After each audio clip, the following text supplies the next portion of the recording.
infinito, afinal.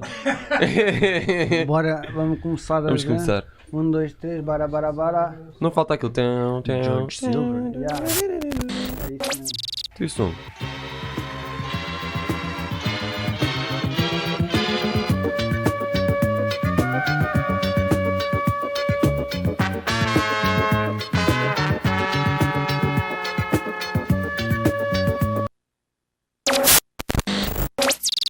Boa tarde, sapinhos e sapolas. Bem-vindos ao Permalab. Estamos aqui na Art of Cool Permalab. We are here in Permalab. It's a project in space from Art of Cool. Art of Cool, finally, it's the inspired project, the brother project, the cousin or the mother project for whatever project we make. I mean, this place is younger than the project itself. Yeah. But the project itself is this permaculture project that you've seen there in the little garden. Yes, Here it's so in nice. Science University, motherfuckers. We got the corona over there. Corona over there, hiding. Shh. Got filters. Come here. Don't worry. We got safe here. We got plans. It's all good. We got some chickens, motherfucker. Oh yeah, the chickens are so good. Oh, you didn't see the horses over there? I did. We saw one. Yes. There you go. Yeah. It's This is a super magic nice. place, even though you got the Segunda Circular, but Yeah, but it's still like there's so many plants. If I just filter out what I'm hearing, then I can just pretend. It's still really nice, super nice. Yeah. nice. Really good space you have here. Fuck yeah, thank you. Thank It's you. the mothership. You're saying that Yeah. it's like the mothership is partner- where you slept in the little garden. Oh. That's the mother, like the origin. Oh, okay. This is like I would say, like the daughter. Yeah. And yeah, this is like the new base itself, because like before we didn't have like a place for our project to grow. By the way, it's a permaculture project in Science University it's gonna be 11 years in somehow in September, in November it's gonna be 11 years. So yeah, there's no other project of this kind in a university in Portugal, at least. In Europe there is some that have been born, Yeah. but not so old as ours. I've noticed permaculture has a really strong, like a lot of people are getting into it in Portugal specifically. A do-it-yourself style, for sure. Yeah, 'Cause yeah. nobody's like helping like financially or Yeah. and sometimes by law. Like they could make some laws that can be more available for people to like not need so many bureaucracy and not need to pay so many papers, so they can be more free, like to, I would say, to landscape or to land manage like in a responsible way, as long as the project is very well done, Yeah. and not so much like charge, like a company don't pay as much Yeah. as like somebody that is trying to like grow or make his own lake and try to make like his own forest. Like he's got to pay Yeah. almost the same or more for Yeah. like a normal company, Well, because 'cause the if- company can make a discount or some shit. Well, the company's not going to live there, and if you and That's not the point. use the space, if Yeah. you're going to occupy the space and it's Yeah. your space, it's your home, then Yeah. you're going to really care. And so to be able to distribute the resources like this, to be able to say the people who are right there, Yeah. who are the ones who are going to be using that space all the time, if Yeah. they are empowered, Exactly. then that's the best way to do it. Yeah, Exactly. for sure. Yeah, it's super And nice. yeah, by that need, this place like was kind of born, not primarily from for Art of Cool. It was born. We got some signs. Yeah, it's hidden away from all. No, even before. This was with. Help me out, bro.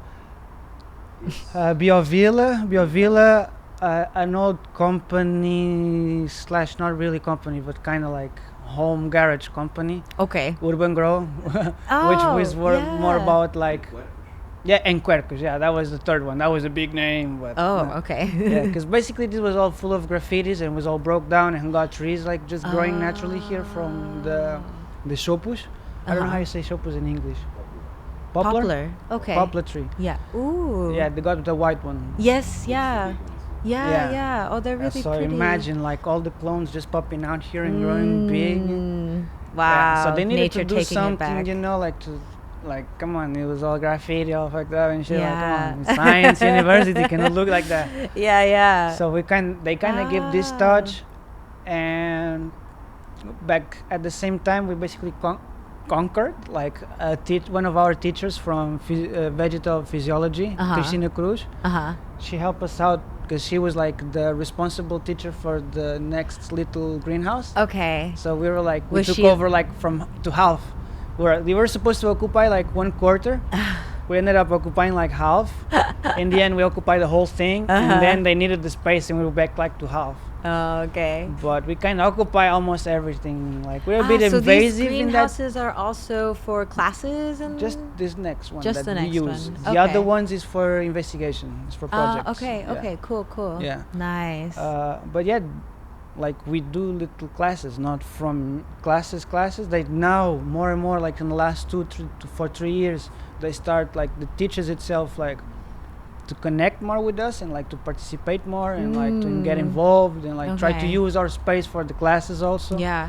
For So example, was I this had an one- entirely student-driven Yes, initiative? Yes, not only student but also from people that are right now in investigation. Okay. Uh, So they're postgraduates? Yeah. Okay. Yeah, we've So- got a mix of all. Okay. So nice. it's not only students, it's like the students, the academics. In the beginning, not so much like the majority of teachers. We got like really a hand of teachers that was helping us. Nice. Like this Cristina Cruz. Yes, Thank you. Yeah. Yeah, apart from it, like we didn't get so much support for lots of years. We even got like a bit of war sometimes with a few teachers that they tried to like destroy our garden. Oh, drama. Yeah. So it was like this fight of being rebel and try to do like some alternative shit, and they were like, "Nah, you guys are just like potheads. You guys cannot do nothing. Like you ain't worth of science." Like, yeah, it was a bit like that. It was rough. And right now we conquer our field in science. So yeah, we got our first papers on permaculture. I think it was 2 years ago about soil. And about symbiosis. Like, This is the paper. yeah, that was one. Oh, Yeah. well, one of them. We got a nice. bunch of them, man. Like I don't know, there Nice. was this last year or before last year that they did like I don't know, like a lots of them. Like a month, something was going on like Nice. academically about this place. Yeah. So it was dope.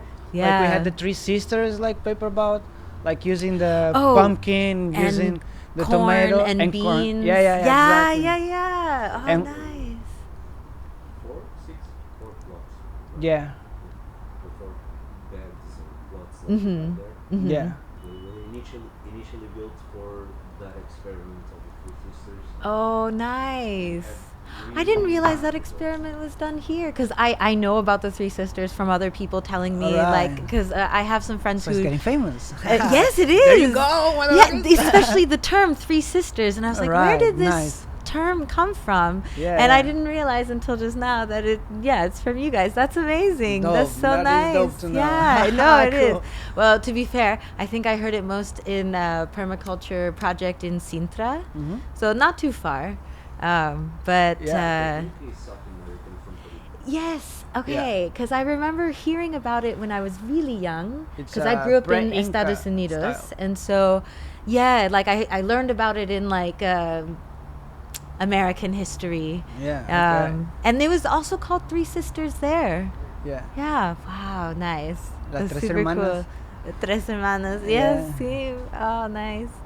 Yeah, but I mean, this makes perfect sense to me that like you created a space where people could learn by like doing things, building things, taking care of living things. Yeah. Like that's an incredible and very information dense way to learn, and also because you're exploring and you're playing like that. At least for the research that I've been doing, like this is exactly the best environment you can create Yeah. for a nervous system. So it makes sense to me that like it just took some time, and once everything It was kind of took- ready, it just everything bloomed. It did. Yeah, It did. nice. It That's had to be beautiful. like really like a mimic from nature. Take its time. It take the right condition. Mhm, take the amount mhm. of people,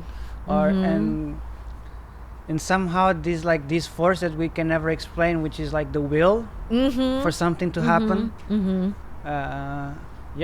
That was the equation, like for sure.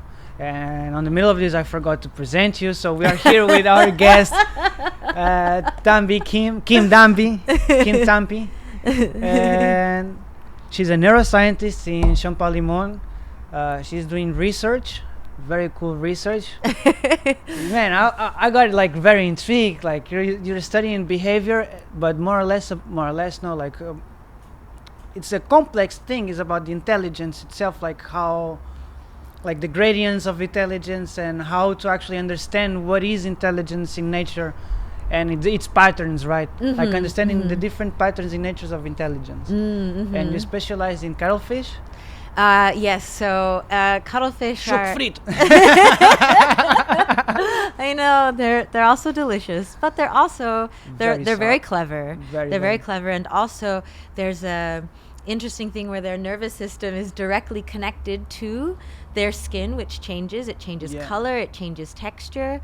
Like the octopus or different. Yes, like the octopus. Similar, but very similar. Very similar. Squid also do it as well. Yeah. And so because it's so close to the nervous system, we can make the argument that by observing their skin, you are directly observing their nervous system without any invasive surgery, without doing anything to the animal. Tinctures. Exactly. No tampering. Nothing. You have to watch very carefully.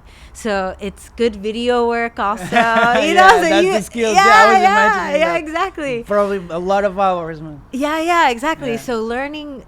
For me, it was a lot of this beginning of my PhD was learning a lot about, okay, how do I film underwater? How do I film this, little creature that there are things it likes and it doesn't like? For instance, like you spent a little while turning this space into this beautiful space that feels really nice to be in, and it feels really good to, it's comfortable. I feel like I want to interact. And so you want to do the same thing for the animal. If you're going to study their behavior, the best behavior is when they're not stressed, when they are feeling relaxed and cozy and comfortable. Then you get like very expressive stuff. You get lots of beautiful patterns. And so it's learning what makes a cuttlefish comfortable, and then how do I put all the cameras in. What are the patterns they produce, like on different like normal behavior would be like in response, like fearfully, like how it would be. Okay, so fear is pretty straightforward. They just go all white. All white. They're totally scared. But is there a factor from the ambient itself, from being like whiter? Oh my goodness. Obrigado, Florencia. Okay, even just the smell sometimes can wake me up. So what I studied specifically was the patterns they make when they are hunting. Okay. And so the reason why I picked this is because, hunting requires guessing what this other creature will do. Recognizing its food, guessing how it will move, and then intercepting and catching it. And so in the action of doing all this, I imagine, like, for me, running after something and trying to catch it, I feel like it takes a little bit of thinking and some coordination, and there's a lot going on. And so I thought, okay, if their nervous system is really like just displayed on their skin during this very complex behavior, which is hunting, what will their skin look like? And so then how it look like? So what happens is, okay, I have a whole dance actually that I made for. Okay. Let's see. All right, so this. What? Oh, no, it's fine. I mean, and everyone can learn it. So what you do first is, so remember I was telling you I was learning all about like how to film things underwater. I also needed to learn about how cuttlefish see, because the lights here feel comfortable because they're at a certain, like it's kind of a warm color and it's not too bright. So for the cuttlefish, how do I make the lighting good for me to make a video? They're also more sensible for... They got a wider spectrum from light, right? I'm not sure. What I do know is that we see color, which is like how fast the light wiggles. They see polarization, which is... I barely understand this. It's how the light rotates as it's bouncing off of stuff. If it was like this candle thing, it would be like those lava ones, like just like liquid, like... Yeah, it's really hard to figure out how to to make the analogy for us to see it, because it's Yeah. just it's so different from how we see it. But anyways, to be able to do this, they have pupils. So our pupil is a hole, a circle. Yeah. Theirs is Like a W. camera. Theirs Alright. is a W. It's like their pupils is are it- like this. Oh shit! It's like a 6-camera phone. And shit. I don't know. So it's these they have these long vertical sections, but also like a little bit of the horizontal, and this is what allows them to see the rotation All right. of the light particle as it's bouncing off of things. So when they focus, they don't see it like on the opposite side, like us. Like symmetric is like direct. So it's Yeah, like a how faster would- signal. So they do have they do have a lens. Their eyeball is very similar to ours. So it Yeah. is a big ball. Yeah. And it has a lens, that focuses the light. It creates the upside down image Yeah. on a retina. And they even have the same cells Oh shit. in their eyeball as we do. They're weirdly similar Like to us. the receptors and transmitters. Exactly. It's Alright. very similar. Strangely, weirdly similar, even though in evolution they diverged from us Yeah. very early. Yeah, very, very early. exactly. But for things like eyeballs and for brains, it seems we've kind of like converged. Exactly. Alright. Yeah. It's amazing. It's only the opening on the outside. We have an opening that is a circle. They Yeah. have an opening that is this W. Yeah, Alright. like a 3 on the side. So the song Alright. starts with W eyes, looking side to side. Oh, so it's like the be symmetrical. See, Alright. and they're so animals that have eyes on the side of their heads are usually prey. Usually they are hunted by other animals. Yeah. And they have it on the side because this way they can see 360 degrees all the way Exactly. around them. Exactly. Cuttlefish, though, because their bodies are soft and squishy, Yeah. they can keep the 360 degrees, but then when they hunt, they squish their face Oh, like into evil mode. into I'm now a hunter. It's Like, so that they can not have the prey, bro. So because the predator has the 2 eyes to the front, we are predators because we have Yeah. 2 eyes to the front, because it gives us depth perception, motion perception. Alright. Because we have 2 visual fields that overlap, and we get 2 different kinds of information about the same thing, which is why you look 3-dimensional to me. Right.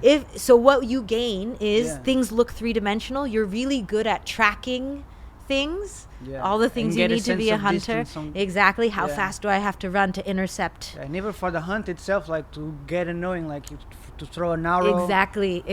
yeah. Yeah. So this is what we gain by losing. We can't see behind us, but we can see really well in front of us. But cuttlefish can do both. Damn. Yeah. The power of morphing. man. Yeah, they're morphers. change, yeah. Exactly. Yeah.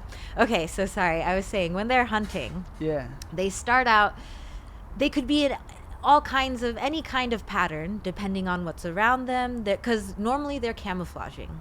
They're always trying to blend in, and they're trying to break up the outline of their body Yeah. so that they don't look like a cuttlefish. They look like something else, so they're just like, I'm hiding, I'm in stealth mode. And then so they have 8 arms and 2 tentacles. The Alright. tentacles are curled up underneath their eyes, Yeah. and their arms are kind of like hanging out in front of their face like this. And then when they first notice food, The arms are grappers. They can grab. they are, but they're more delicate. They're more like close, like they're like fingers, whereas the Alright. tentacles is like the big arm that can like reach out and Like grab you just something. grab, yeah. Yeah, but the arms are like To they feel do. around. Yeah, to feel Is around, there to do where little they kind delicate of like things. when they grab something, they can sense like if it's like edible or not?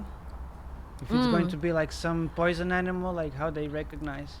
So, in this I think we just don't have enough information. Yeah. But I know that the ones that I worked with in the laboratory, Yeah. if you wiggle anything in front of them, like a shrimp, like just Yeah. wiggle, wiggle, wiggle, wiggle, they'll go, oh, it might Like a be cat. food, like a cat, All exactly. right, all I right. describe them as like they're very patient cats, Mm-hmm. but they are cats. All They're right. like cats of the ocean. And did you get a sense of personality of them? Yes, Definitely, dope. definitely. That's And dope. I also got a sense that their body pattern there was a personality on the, like they kind of They tended change like a to, tattoo. but it's like you have a favorite tattoo. All right. And so you have one Alright. that like when you're just like chilling out and you feel happy, that's just the default one that you always, it's like Okay. you're wearing your favorite outfit or like, you know, favorite haircut. Yeah. It's like they're just like, yeah, this is just how I look, man. That's cool, man. Yeah. So they definitely, I noticed that different ones I could start to recognize because technically they can look like anything. They can look like whatever they want. Yeah. So when they first notice food, the middle two arms, they go up. And this Right. is the like, I'm paying attention. Something I think it might be food. Let me like go a little bit nearer. And so then when they really think it's food, they go into what I call attack mode. Okay. Yeah. So the two are still up. And then the next four make like a barrel, you know, like almost like to shoot a gun. And this is where the tentacles appear. And the bottom ones kind of like splay out like a tripod. Yeah. It's like stabilizers. So they go into like shooting mode. They're like, Yeah, they're analyzing like, yeah, exactly. Like, nee. That's cool. And then the tentacles appear from the middle four. Yeah. And then they throw them. And they're sticky at the end. Yeah. And then if they catch it, and then they just bring it immediately back into the mouth. Do they like penetrate the skin? No. It's just like A grabber. sticky, like, yeah, like. Alright, like a and frog. then- yeah. Alright. But it's like there's a moment where you can really tell in the videos because we use high-speed videos. It's like dope. it kind of push out, and then suddenly it goes like really fast. Oh, like you know, like in a rubber band where Yeah. like a slingshot, you like did, and then it like it really it's like a just shoots throw. out, Yeah. yeah. And so in that moment when they throw the tentacles, I was the first to describe this pattern, so I got to name it. Dope. Congratulations, Yeah. man. That's dope as fuck. Thank you. Damn. Yeah. We It's got not a pioneer named over after here, me. brothers. It's the first time we interview and then do a science interview, and we got a pioneer. Motherfucker. No. We are So winning. I didn't name it after myself. I called it the tentacle shot pattern because that's what that's makes dope. sense. Yeah. Or TSP That's dope. if you Not- like. not like Not narcissistic. Yeah. That's cool, man. But the other thing, actually, I named this other thing, Yeah. which is the moment where in the videos it's like slow. Kapew. So that moment is the moment that I call when the tentacles go ballistic, or the TGB moment. All right. Yeah, so that's my contribution to science. Yeah. So That's it's dope, man. Yeah, so in that moment seems to be really interesting because they put on every single time. They put on their pattern goes like a checkerboard, like a chessboard. Yeah. You know, and it's really like very, very fractal, like as if you had an infinite chessboard and suddenly you zoomed out and it's like lots of like little like this. It's really trippy. And they always do this, and if they catch something and they are successful, Is it stays. like dynamic or is stabilized when they do the pattern? Ooh, I don't know how long it's. Well, it does. It like goes into it and then it stabilizes. Yeah. And if they catch something, it stays pretty stable for, couple seconds, like 3 to 5 seconds. Yeah. But if they miss, Yeah. it shows up and then it disappears, and they go back to hiding. Huh. Yeah. It is like a cat. Yeah. It is. Yeah. It's like Like they "Meow." go with the tail. Yeah. Like, what's up? Yeah, I also have 2 cats, All right, so yeah. I know. And I always say I really should set up some videos in the house to watch the cats, because I'm sure they have so much like behavior that if I could just get it on camera and be like, what the fuck are they doing? Yeah, man. But they're kind of weird, man. Because some of their They're very behavior weird. is like not what you expect from like any other wild cat or a big cat. It's Well, like, of course not, because you they got spend so this- long with humans. Exactly, man. But they Yeah. got like really dope strategies, man. Like the noises they make, like they make a lot more noises than any other cat, and they use it so well with the people, man. They only Like- use it to people. Yeah. Cats don't talk to each other with meowing, Yeah. which is so crazy. That's smart So as fuck, cute. man. Like, dude, that is Well, dope. they're like, oh, the humans really like it when we make this noise. So if we make this noise, they give us everything. Yeah, yeah. Yeah. Or like they got one sound for like if you have the door closed and they cannot open the door, they got this one sound. Yeah, yeah. If they're alone on the corridor, they got another one, like on a hallway. Yeah, now I can They're hear. trying to- Ah, you they're learning to speak. Yes. They're like trying sound and see how you respond, man. It is dope. Like don't they talk actually to each try. other like that. Mm-hmm. It means they are using.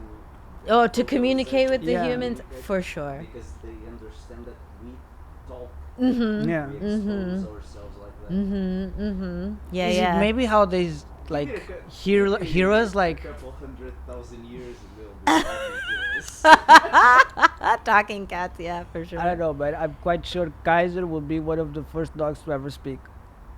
Is this I your put- dog? Do you? Yeah. Oh. Like I don't know, but he just looks fucking human. Like when he looks at you, like he makes these sounds with his mouth, like when he really wants food and shit, or when he wants to go to the toilet and shit. Kaiser also does sounds that I don't think any other.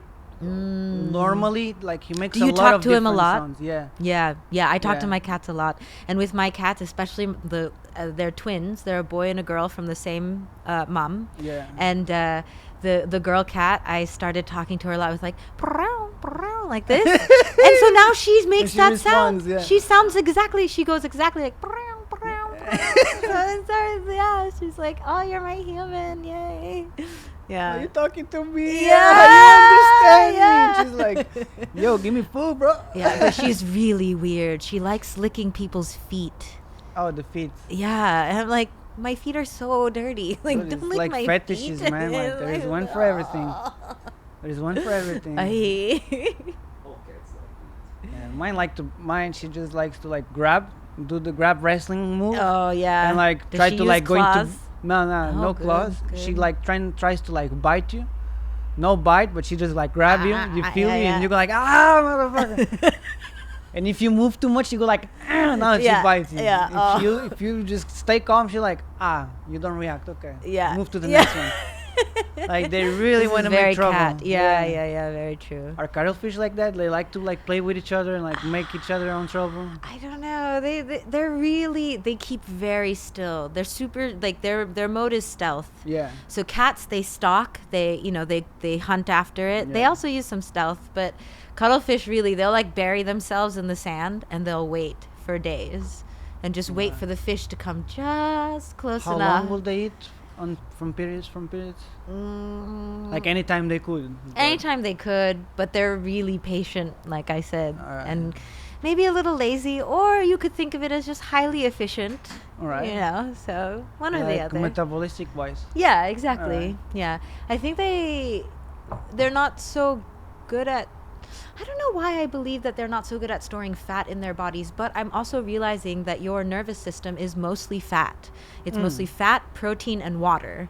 And Wow. so your nervous system is the hungriest organ in your body. Yeah. Like when you eat a meal, most of that meal is going to your nervous system, Alright. not anything else in your body. So that's how it actually influences, like when people say you are what you eat, and like Oh yeah. you look what you eat and shit. Yeah, because your nervous system, which tells your muscles how to move, is also deciding, well, let's put this food in my mouth and that food in my mouth. So what you So it's desire. coherent to say when like to have this analogy, for example, like when you have alkaline and more acid food, Mm. like to make these like these two distinctions, and inside these two, like more or less depending on the pH on somebody, like it will be like the behavior on the people. Obviously it will depend on what they eat because it's the motor, it's what they need. Mm-hmm. But like nervous system wise, like on the nervous system, how would that fat and how would like the bad stuff that we eat, how would it be stored? Like How would it be what do they like affect, or what do they like, Oh, I see. I mean, yeah, like, so when you say bad stuff, like, how do you know that something is bad for you? because it will be like we accumulate it and we cannot quite process it. Yeah. So it will be bad because it will be easy for us to like just Yeah. overstore it. Oh, yeah, overstore it. Or even if it just makes it more difficult, you know, for other things to happen in your body. Exactly. Yeah, so I've been talking The about science point. Yeah, Yeah, yeah, you gotta so- be specific. You better okay. be careful. So I'm well, sorry. no, I'm sorry. no, it's great, it's good, because actually there are some really nice answers to this, because so have you heard of the gut brain? Yeah. Yeah, so there's a The whole biome. the biome is the bacterial content of your gut, Yeah. but there's a huge part of your nervous system that lines Connected there. the stomach and the guts, and it tells the muscles how to move your poop along. And this is important because so I have older, you know, grandparents, Yeah. and you know, some of them have died recently, and sorry. that's okay. It's they were old, life. and yeah, it's life. And some of the other older relatives were talking about, like, oh, what do we think, you know, helps people live for a long time, and you know, Yeah. why are some of us still here, and why did this Longer. one, you know, go? Yeah, there was a study, right, about the biome of these village people from China, right? Well, it was so- China or from? I think it was a village in China where they lived like super long. Yeah. Yeah, and they Okay. studied their biome, like What their is guts, it? and it was like some It's an special island. It's an island. in an island in Ah. Japan. Oh shit, pretty Okay. pretty Well- far side. So that might have some special conditions, but what my grandparents and what my older relatives said But was not only that, some other different islands too, man. Like, It's the blue zones. the huh? blue zones. Right. It's the places where you have the most. And you have also this tribe in life Africa, man. expectancy of people, where Because of the climate or The food, they are the called- climate, the Oh. lifestyle. environment, the Okay. spiritual practices, Oh, Yeah. okay, makes okay, people yeah. live 120 years. Okay. Yeah. See, I want to be one of those people. You know, like I'd like to be The one of healthy those one, people. yeah. So that's why I'm like paying attention when my relatives are talking about this. And the thing that they said was, those of us who can still poop really well are still alive. And I was like, is this true. is the reason. It is Okay. true. And so then I started looking into this, and yeah, so you have a huge, more nervous system that was actually cells what than the- your spine is in your stomach, Yeah. controlling this, moving things along, and it can operate by itself. Even if you cut, there's a big nerve, the vagus nerve, that connects it to the rest of the nervous system, but if you cut it, they still function as two different things. Alright. So I think we can figure out how to listen to our nervous system in a way that says, oh, did that feel good? Did that make me feel like everything's working well? Or did that make me feel kind of like shit inside? Then, you know, maybe I start But paying it does. attention. There are food that really does make you feel like shit. Yeah, so I think it's just start paying attention to what makes you Yeah. feel like shit and try not to eat them. Man, I would tell you, like a burger from McDonald's make me feel like shit. Yeah. But dude, if I make my own burger on my griller, Yeah. Oh, man. Mm-hmm. I'm a huge fan of burgers since I went to California, man. Like, forget about it. Like, they conquer me. Like, I went there Wow. saying like, nah, never. I eat tacos, man. I eat tacos, I eat burritos. Never they gonna get me on this shit. Oh, man. Oh. First time I try In-N-Out, man. I was about to ask if you tried In-N-Out. The fucking cheeseburger, bro. Oh, bro. Okay, so it's been a while because I'm vegetarian now. Oh, man. But yeah, that was I the do problem, man. remember- Because when I went there, I was almost vegetarian too, man. So it was like, man, like buying healthy food in the States, it was so hard. Food is expensive in the States. No, like really healthy. Yeah. Impossible to buy. Yeah. Like I would pay $5 to $6 for like an apple, like a biological apple that didn't have like a lot of fucking wax on it. And it's not wax, it's paraffin. Yeah. Yeah. And dude, like dope, very, very bad. Like I went, like I kind of spent this time kind of homeless in the States in the beginning, on my beginnings in time. So it's kind of like going around the trashes and shit. And it was like, oh, so bad, man.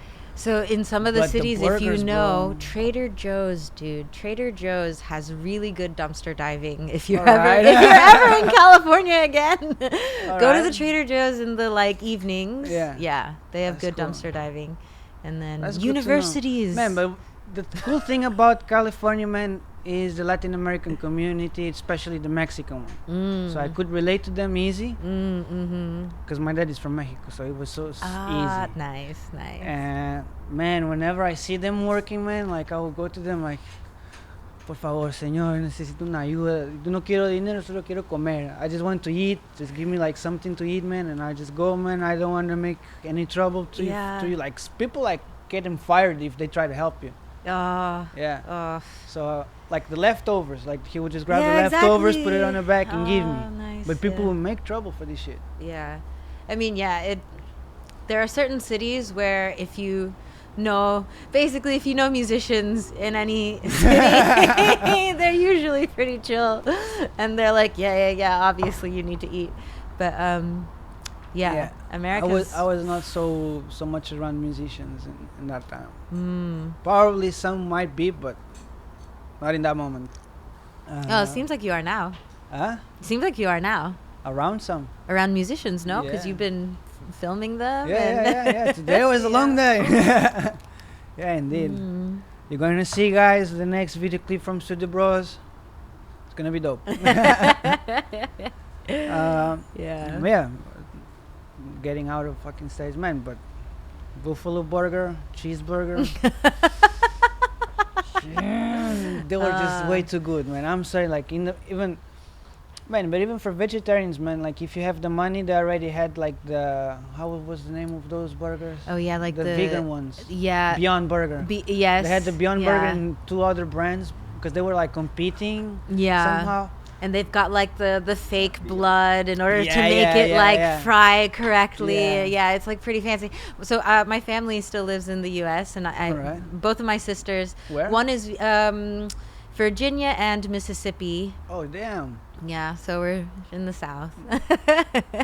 But it's okay. It's the shitty part of the U.S. But kind of all of the U.S. right now is shitty. So. No, but I like the stuff in like culturally wise, this old-fashioned Americano, where this freedom-wise, like it. Yeah, but then you get people who are like, I need to exercise my freedom to not wear a mask, and I'm like, oh my god. Yeah. Man, I was more concerned with the ones in the states that got guns. That is more concerning. Like the ones with big guns, that is concerning. But besides that, man, it's like there is so much fucking wild space. So big. It is, yeah. So many space to explore. Yeah. It's not They got a lot of managed mushrooms very everywhere. well, though. No, it is like not. it would be an amazing place to do more permaculture stuff. Yeah. So my parents still have a house there, and my mom, because of the pandemic, she's turning the whole property into a garden. Gardens, yeah. She's just gardening the a lot shit out of people been everything. doing this, yeah. Yeah. Oh my god. Okay. I want to tell you the cutest story about my mom, and I might ask you later to cut this out, but I'm going to tell you anyway. Yeah. I'm going to tell you anyway because it's a really cute story. So Tell her. my parents, we're really open with them, and we talk to them about everything, including, like our thoughts on cannabis and weed, and my mom went through. You're not in the legal state. No, Yeah. but my mom went through cancer, and when she was going through chemo, she started reading a lot about, like what are the alternatives, because it's really tough on the body. And several years before, like right when I had left for uni, it kind of came out that all of her children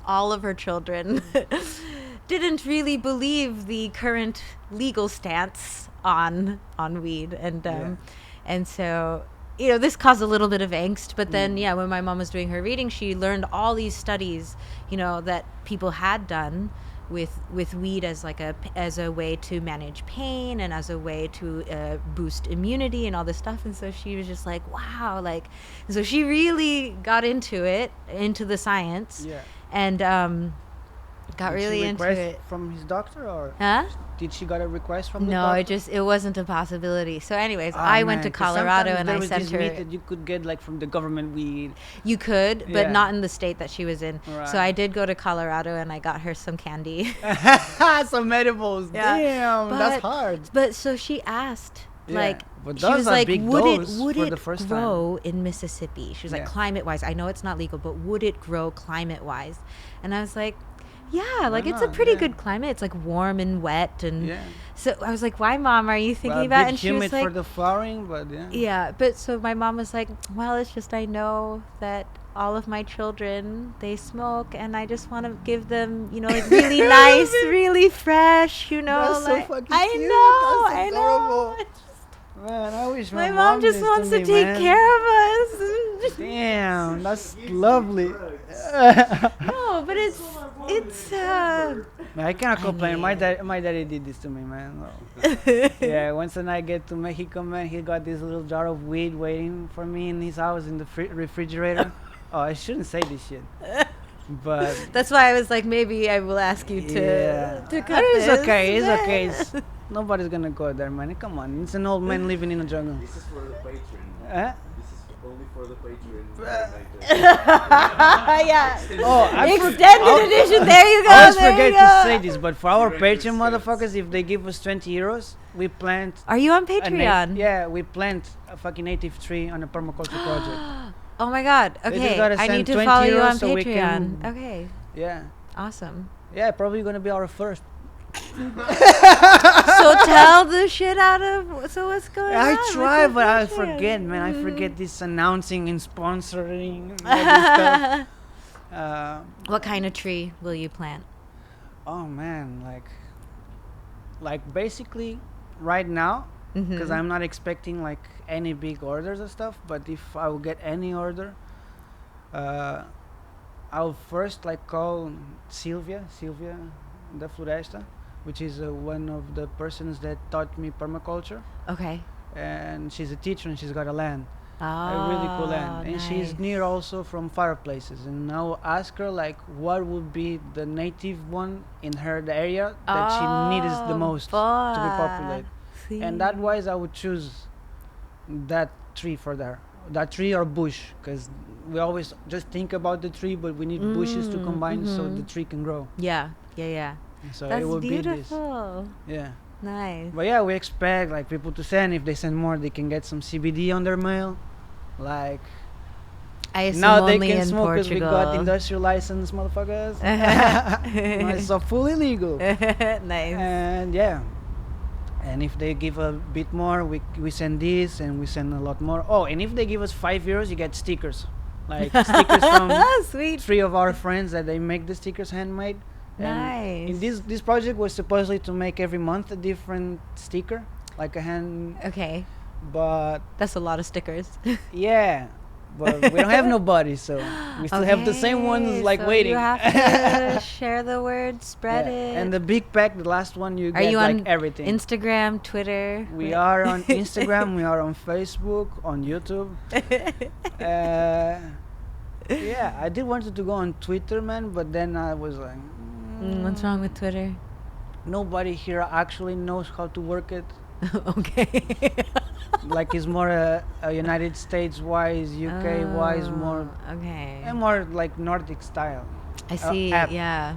Not so much for here. TikTok. TikTok is the new shit, but man, I don't want to give my images for the Chinese government. Oh, okay. Yeah. Yeah. They already have them. Don't worry. Don't worry about it. They know. Man, I just hope I get 1 cent from that, which is not never gonna happen. I don't know, man. I'm just worried, man, because from the Chinese government surveillance system, man, that shit creeps me the fuck out. Like the whole camera, smart. It's already happening everywhere, though. It's, Oh man, here we don't have it. Like we got like a system installed in Bairro Okay. Alto, which is kind of wise because we got always big trouble there. Okay. Yeah, because all the tourists. Because people are drunk, man. Okay. It's normal they get stupid. It's a predictable behavior that, I mean, it's very predicted. Like See.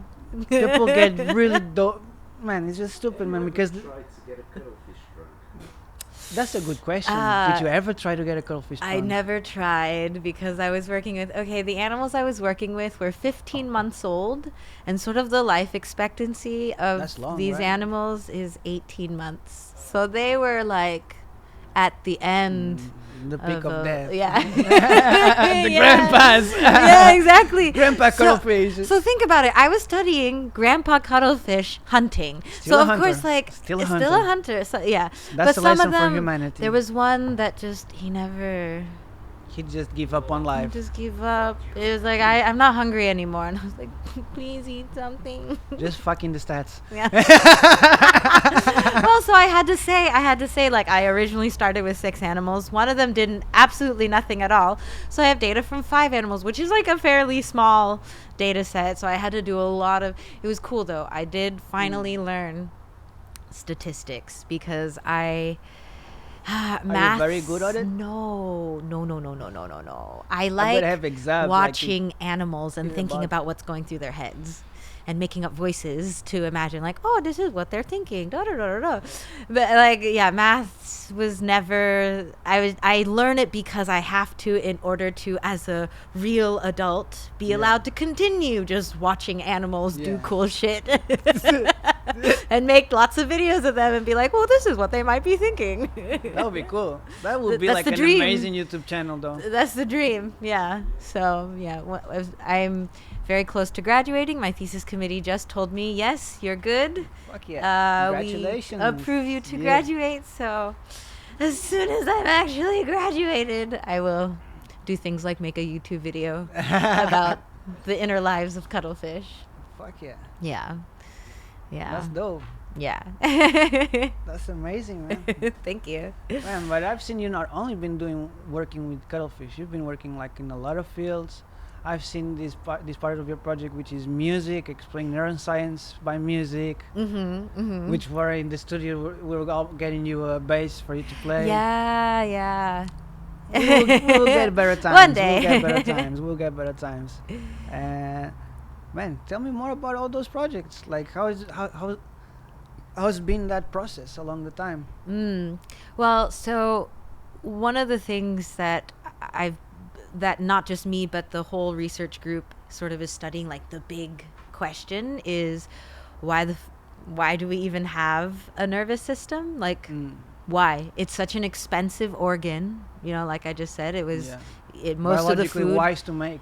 Yeah, well, it means that we really need it for something, right? Like if it's so expensive, but we still. In what way the fat contributes? So the fat is the main component of the insulation on the long parts of the. So there are some If this were a cells. fiber cable, it would be like the Insulation, the protection. exactly, part. Alright. exactly. So there are some cells where the body is in your spine at the very bottom, and the arm reaches all the way to your toe. Yeah. So like, think how fast you feel it when you hit your toe. You immediately do something about it. Like that is one long cable, and it's all wrapped up in fat, and so that is what allows the signal to go so quickly. If you have more fat on it, it will be. Can it get faster, or can it be obstructed? It can be obstructed. So really, the main things are it does need to be insulated. There's some optimal amount of insulation, but the main thing that affects how quick it is The water? the radius of Okay. the actual cell of the. It's like the radius of the cable. And that would be like managed wise by the amount of water inside. By the amount of It would be like the fibers on the ligaments, where you always need to have like this moisture. Like they look like these spider webs with water, like in the morning.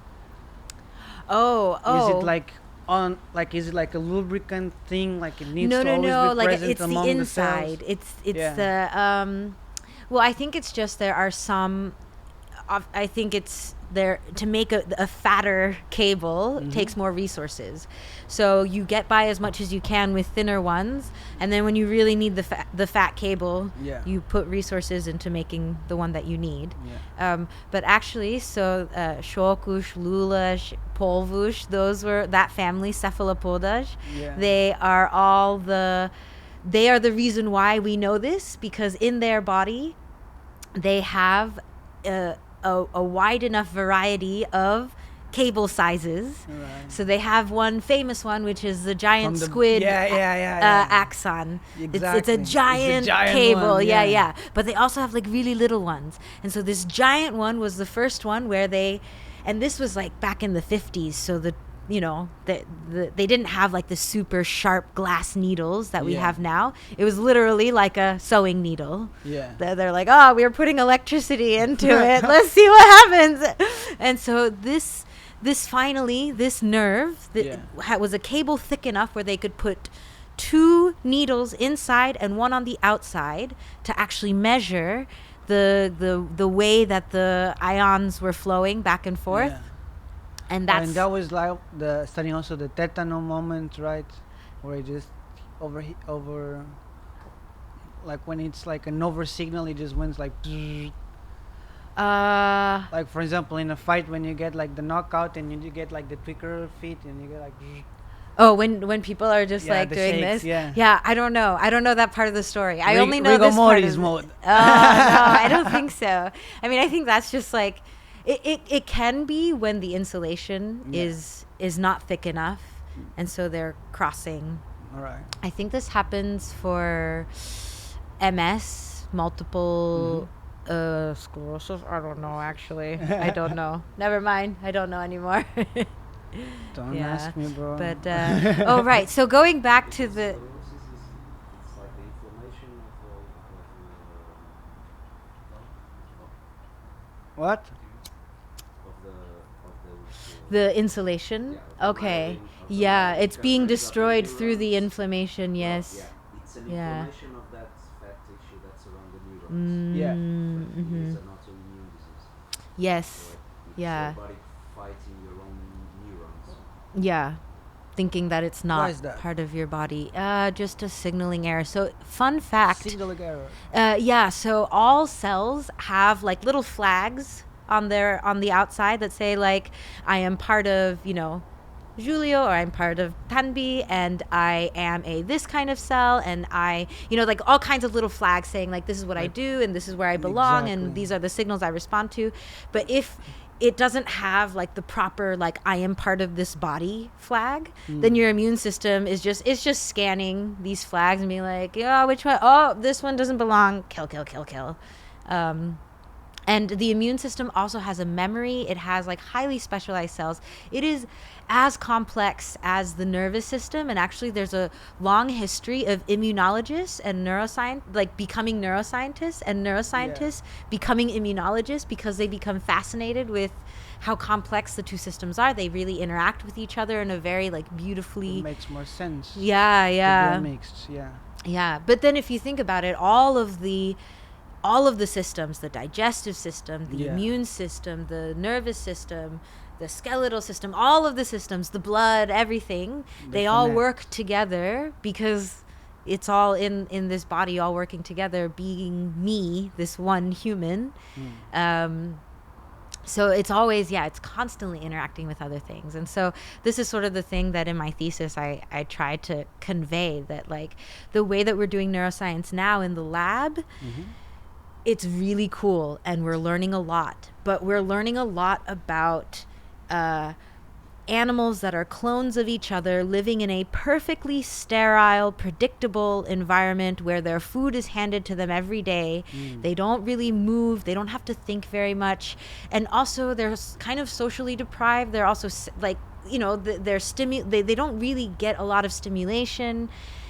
So like these are the kinds of brains that are being studied. Like I don't exactly want to live like that. Exactly. And I don't exactly like, because the more we like know about ourselves, like our history and our, about our bodies, like it kind of changes the way that we behave, because we're suddenly like, oh, I noticed that something makes me feel bad. And once you start noticing these things, once you start learning things about yourself, you kind of change your behavior based on these things that you're learning. And so because like neuroscience studies something that really affects the daily life of every single person.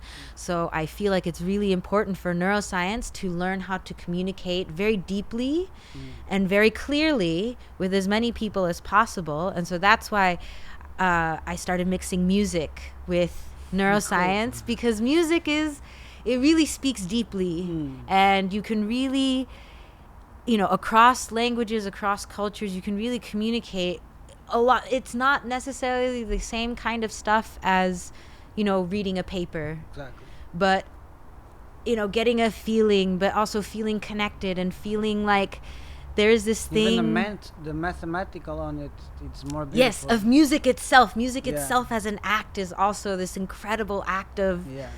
Yeah. And also. It's not a graphic, my friend.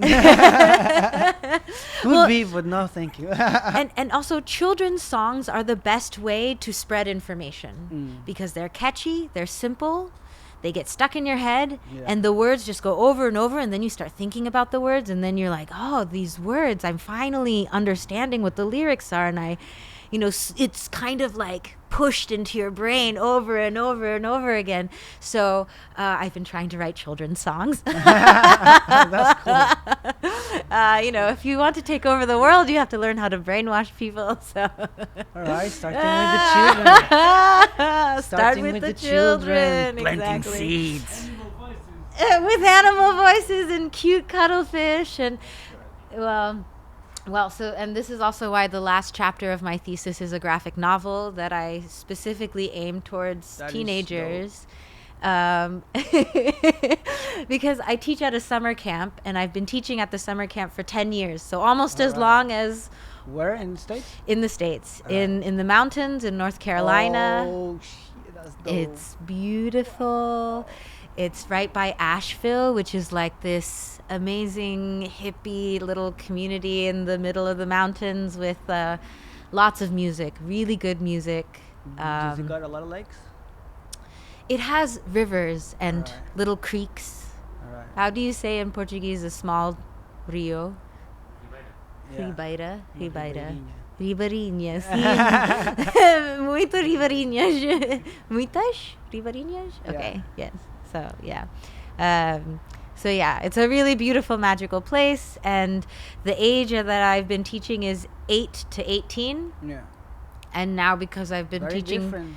Very different. And because I've been teaching for 10 years, some of the kids I knew at 8, I've taught them every year, and now they're 18. And it's amazing. This summer camp is like my number one source of learning about real brains in the wild, and looking at these kids growing up and learning with them and playing with them and exploring in the mountains with them. I'm just like, this is not what our rats are doing. This is very different. Something else is happening here, and we're not capturing it scientifically. There's no way to do it in the lab. There are many things we can do in the lab that for sure we cannot do in the field, but there's also so much that we can do in the field that we absolutely cannot do in the lab. It's just not possible. It would take too much effort to recreate this scenario of kids from all over the South, some of them who no one in their family has ever been to university. And so this is their first time. So we teach this summer camp at a university campus. We just rent the space, for some weeks in the summer. So for some of these kids, it's their first time on a university campus, and it also makes them feel like, it's not so intimidating. I can be at a university and it's fine. It's fun here. I can learn stuff here. So it makes them feel like, okay, maybe I can keep going to school and I can go beyond and I can do something else. And, I love these kids a lot. So that's a cool process, man. Yeah. That's amazing learning process. But how do you think, we divide this world between what is the wild and what is the lab? How can we break this wall, man? It's not really a strict technological divide. wise, we already got a lot of gear. Yeah, so I love saying that the thing that everybody carries around in their pocket, this is already enough. That wise is being it's already to enough. The evil machine of the big brother. That's the thing, because I can't open this up and look at what's going on inside. It's a magic box. Yeah.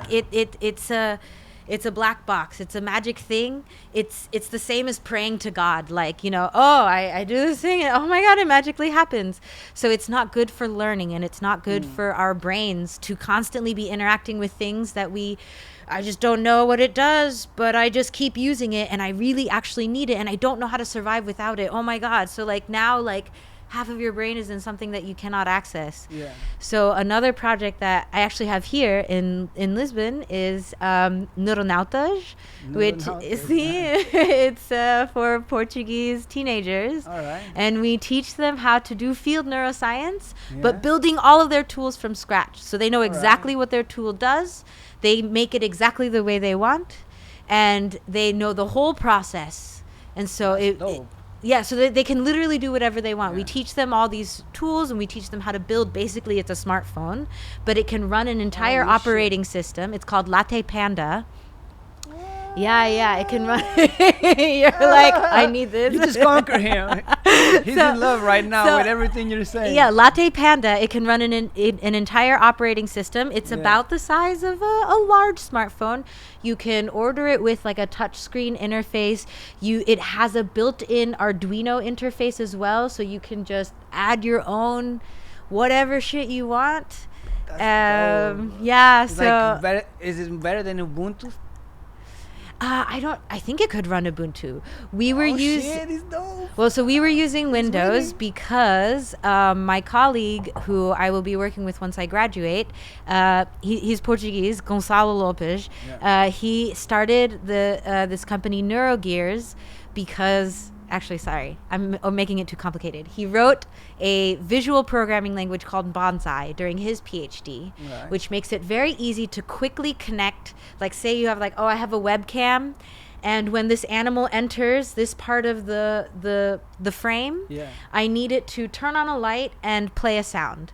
So I need it to connect to a speaker and also to a light, and I need it to all. I need the sensors, and I need some actuators, and I need it to all connect based on a timing and a logic. So that's what this software does. It allows you to quickly, easily just plug. I tell it, if this, then do this. If this, then do this. You know. And then so it's called Bonsai. And so this is what we use to teach Neuroscientist. So this is the thing where we're like, any tool you want. You use the R or other thing to build? No, we just use entirely Bonsai. Bonsai can do everything. It's built in C++ and .NET. There's a reactive programming framework from .NET from the Windows people. But it's so actually Windows has been overlapping a lot with Ubuntu. And with Linux, and I think they're just accepting that this is the reality. They have to free it, and I'm really glad that this is happening. So you can actually now on Windows, there's a Windows Linux subsystem, so you can run Ubuntu stuff. You can run Bash in any Windows now, Windows 10 and afterwards. You can run Linux just already in the operating system natively. And Bonsai is now available for Ubuntu and Linux. So everybody with their new Windows, they can get it. So that's amazing. So it's a really cool software. It's really nice for neuroscience projects. It's really great for interactive installations, like art stuff, so like exhibits. I don't know if you saw, but we did like an exhibit at an aquarium in Brighton on the southern coast of England, because I was learning how to take care of cuttlefish by volunteering more or less at the aquarium, and then they let us use the space to make an exhibit. Where did you think their cuttlefish were more like prepared or more similar to a real cuttlefish into the wild, or still very? I don't know. Like I didn't behavior wise. I think still pretty. In some ways captive, but also in some ways they did act more wild. They did get more aggressive. Well, I think it's stressful to be aggressive when you are in captivity. So they quickly learn. Like, anytime, for instance, pandemic happened, we had to go into lockdown. It's stressful to be stressed about being in lockdown. So everybody just kind of learns, like, you know what, I chill out, I relax. But there was a lot of more cases of domestic violence Yeah, and shit. and child abuse, Yeah. and yeah, people got really stressed for sure. Yeah, so that's the other thing, like, Dualistic response, right? It's a dualistic response. Dualistic. How? What are the two? Because in the beginning you said like you can get more chill by getting in a stressed situation, like learn how to be more chill, but at the same time we got also results that might go Yeah, the exactly. other way. You have to pass through the stress, and then you come out the other side, and you're like, actually, that was a lot of So you work to be circle it and stressed. not Yeah, divide it. yeah. But I think there are some known methods. There are some known methods for dealing with stress, and I think people who are able to like learn about ways of dealing with stress and then use it, like this is a really helpful thing, except, you know, like, so then this comes back to like why I care so much about education and especially neuroscience education for everyone, because I feel like in school we don't really get taught the things to help us deal with our emotions as we get older. And that, I think, is the thing that causes a lot of stress for adults, how to deal with my emotions. No, we weren't raised with a good concept of how to do this, how to talk about this. You know, a lot of people learned how to do first aid for physical wounds, but who learns how to do first aid for emotional damage? So these are the sorts of things that I really would like to figure out how to teach to people as they're growing up. Like, Got a crazy question. yes. Did you ever try psilocybin on cuttlefish? There is a study of octopus on MDMA, All right. and they act like humans. They just What they do just you start mean? hugging each other, and you they for just real? like put on really like you know, colors that show that they are, you know, like they're pretty happy. Like they're not putting on any fear colors. But They're just like kind of chilling Do they get a out. bit more like on the reproductive, like kinky and shit, or more just I don't chill, think so. I think happy? they're just hugging each other, and they're Yeah. Big babies. so. That's a good one. How do they make babies? I love this. It's a really good one. So, when they reach sexual maturity, the female cuttlefish starts to look for like a nice rock or a coral or something where to hide the eggs underneath. So it needs to have like sort of like a under part where it can kind of nice and safe for it So to it's a hide. female that chooses a nest. The female is looking for the nest, and males that are sexually mature will start to notice this behavior. They're like, I don't know why, but I'm paying a lot of attention to this animal that is looking for rocks and a nest. And so they start following her around, and often the bigger males will like put on lots of fancy colors, and they'll wrestle each other, and big show, really big show. But then there are some little guys who they'll kind of make themselves look like girls. They'll do a little cross-dressing, and they'll be like, hey boys, I'm just gonna go have a chat with my girlfriend. And then they secretly, you know, like have a little fun, and then they come back out, they're like, hey, and then they go away.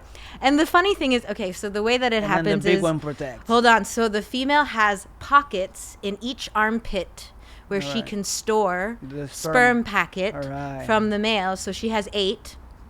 So she can choose up to She 8. can get 8 boys. Yeah. And then she fertilizes it by hand. And they've done a genetic study where they looked at the It's external. It's external, and there's 2 stages of choice. The first is, you know, receiving the packet, and then which one you open first and use first on the eggs. And what they found was the females prefer the cross-dressers, because if they survive by camouflaging, the ones that can changing. trick a horny big male and he's like, no, I'm really a girl, don't worry about me. Like, this guy is good. He's got skills. So they're like, I want this for my babies. Yeah. Oh man, this just remind me of another Dave Chappelle sketch, man. I love Dave Chappelle. Man, this sketch when he's just saying like why gay guys, they're like fearless. Like they are the fearless humans that exist. Like, and there was this thing, like they got kidnapped, and like he's the only one that who not shut the fuck up. Like, excuse me, I'm thirsty. I'm thirsty. I'd rather die than not drink my water. I need to get hydrated, motherfucker. I need to get my water. Man, it was just so dope, man. Like, yeah, like he might get like a gun in his head and he don't give a fuck. He's like, I need my water. I need my water, dude. And it's like, yeah, man, these people is for real. Like they had to fight, like just to be themselves. Yeah. Every day. I mean, after that. And even today, we still keep going, man, in different societies, but even in the modern ones, it keeps going. Yeah. The numbers might wane a bit less, but it still goes on. So yeah, big props for gay man, for the queer community, man. Yeah, and more for like even for the gay women, man. They are also like inside the LGBT community, as long as with the trans community, they're like minorities in the middle of this, which is. It was very interesting on the last podcast with Daniel, where when he taught us like how this, like all about the world, man. Like we didn't know anything. Like it was a minority. We're like, are you for real? And he's like, oh, yeah, of course, man. Like it's completely different. The needs of a trans with a gay guy or just a queer, like ain't got nothing to do. Yeah. So, and again, remind me of a sketch of Dave Chappelle, like where he just like makes this like. Where he just tells the people, like, imagine you're in a car, right? And you got, like, driving, you got the gays, the white gays. Yeah. Because if a cop pulls over, like, he's ready. He knows everything. Then he's got the lesbians, they got the trans, like, hidden, like, really hidden. And then you got the rest on the back. Like, this is the car, like, you know, this is the power going. Yeah. And then all of a sudden, there's, like, somebody trying to catch a ride, which is the queers. Like, and they don't give a fuck. They play with everybody. Like, they're savage. They just want to play. They just want their feel. They don't give a fuck. They're about the love. Yeah. So yeah, they just tag along and they squish the trans, like, and he gets like this minority, and it's like, and it's funny, man. Like, how is it here in Portugal these days? The like, communities. Yeah, just like, well, because you know I grew up in the U.S. and that can be very different based on where you are in the U.S. And you know I live in London, but that's a very international city, very you know so it has got big contracts.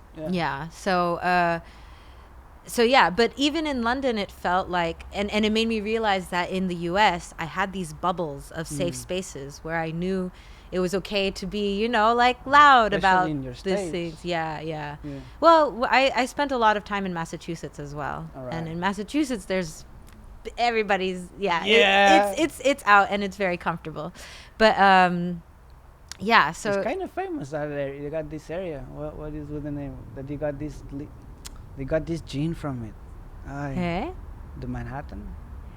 That's New York. Yeah. Fuck, I don't know.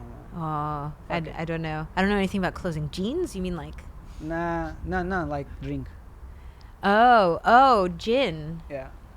Or I'm completely wrong, and I'm just high, not knowing what I'm saying. I don't know. Yeah, but then and then I went to Korea, and Korea has like it's very like suppressed still, and there are certain clubs where it's okay to be openly gay, but even you know there are very strict like there's like in the street in this neighborhood. Yeah, there's strict rules. There's strict rules for your behavior and the expectations, and like there are strict roles even within like same-sex couples, and so it's very interesting to see all the different attitudes in the different places. And I guess like I don't really know like what the vibe is here in Portugal, because most of my time is spent, you know, at this very international research institute, and I mostly see a lot of international people there. Well, so from being in school here, man, and from having a perspective from coming from the outside too, man, I mean, from where I come from, like homosexuality is a big taboo. And like only in Europe, I remember this day, the first time I saw two men like kiss, but like in love, like that was No, it was kinky but deep love, man. Like I saw that kiss and I was like, wow, that is fucking love. It was first time I ever saw two men fucking kiss, man. Wow. Yeah, I was like 14. Was that here? No, in or? Colonia, Oh. in Germany. In Germany. Yeah. Okay. I mean, I don't know if they were gonna go beyond. I didn't stay so long to watch it because it's just weird, you know. But No, I was but like, that's I was the just like, moment. whoa! And I remember running back to my mom and say, yo, there's two men kissing, man, but like in love, like you know, like. And she's like, oh, that is so fucking disgusting. Yeah. I'm like, what do you mean, man? It's like they are in love, and they're like, nah, two men cannot be in love. And I'm like, I just saw it, bro. Like, you cannot change now. It's done. Yeah. I just saw it. Yeah. But yeah, here in Portugal, man, I didn't actually realize because when you're a kid, for at least for me, I was completely ignorant about it. Yeah. But I came to too. understand that for a lot of children, it comes that early. Those changes and those emotions. Mm. And especially the sexual identity. I didn't understand that it could be so early. I thought it'd just be like in the entering of maturity, which is very, very, very interesting on human behavior itself, which is super dope, man. Mm-hmm. And there should be more research about it because it's fucking interesting, like how this could happen. Like, it's not so like the tendency of the way that we describe the natural behavior or how natural or how normal we like to label. Exactly. So it's interesting, man. Yeah. It's very interesting in that Yeah, point yeah. to understand like what is the point beyond of it. Yeah. And And that's the thing. It's super I don't know, interesting here it is because with it. Like I think that there is not much information because there is a very old country and Yeah. with a very old mentality. the oldest in Europe. Yeah. No, I looked this up recently. It's like you and England, old naval alliance. Oh shit, yeah. It only has to do with borders. Yeah, yeah. And borders, but it Over shaped the the world century, with massive We problems. have Most stable borders, or like oldest country well, with the same longest borders. undefined borders Yeah. thing, you know. Oh Mhm. shit, Our just let me do one thing. territory is the same I need to for, pee. like, Okay. It's not classic. This always happens. Oh, in yeah. every podcast. Yeah, I don't have a mic today. I can speak Just it go loud. here. Jump in. Vai, entra puto. Eu nunca apareço, eu não posso aparecer. I cannot go on camera.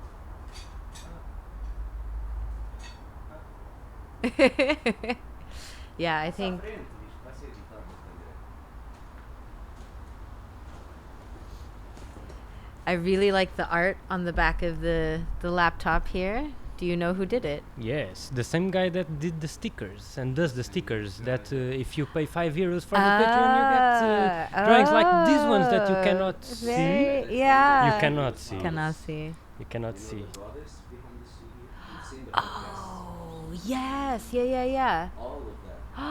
That's Wow. Yeah. What name? Crea. Creer. You have Insta? Korea. Yeah. Yeah? Yeah. I can look. Tatanka? Tantanka. Sorry, Instagram. Yeah, and T-A-T. the artist that does the Ta- drawings. Tan That's what I'm saying. and K.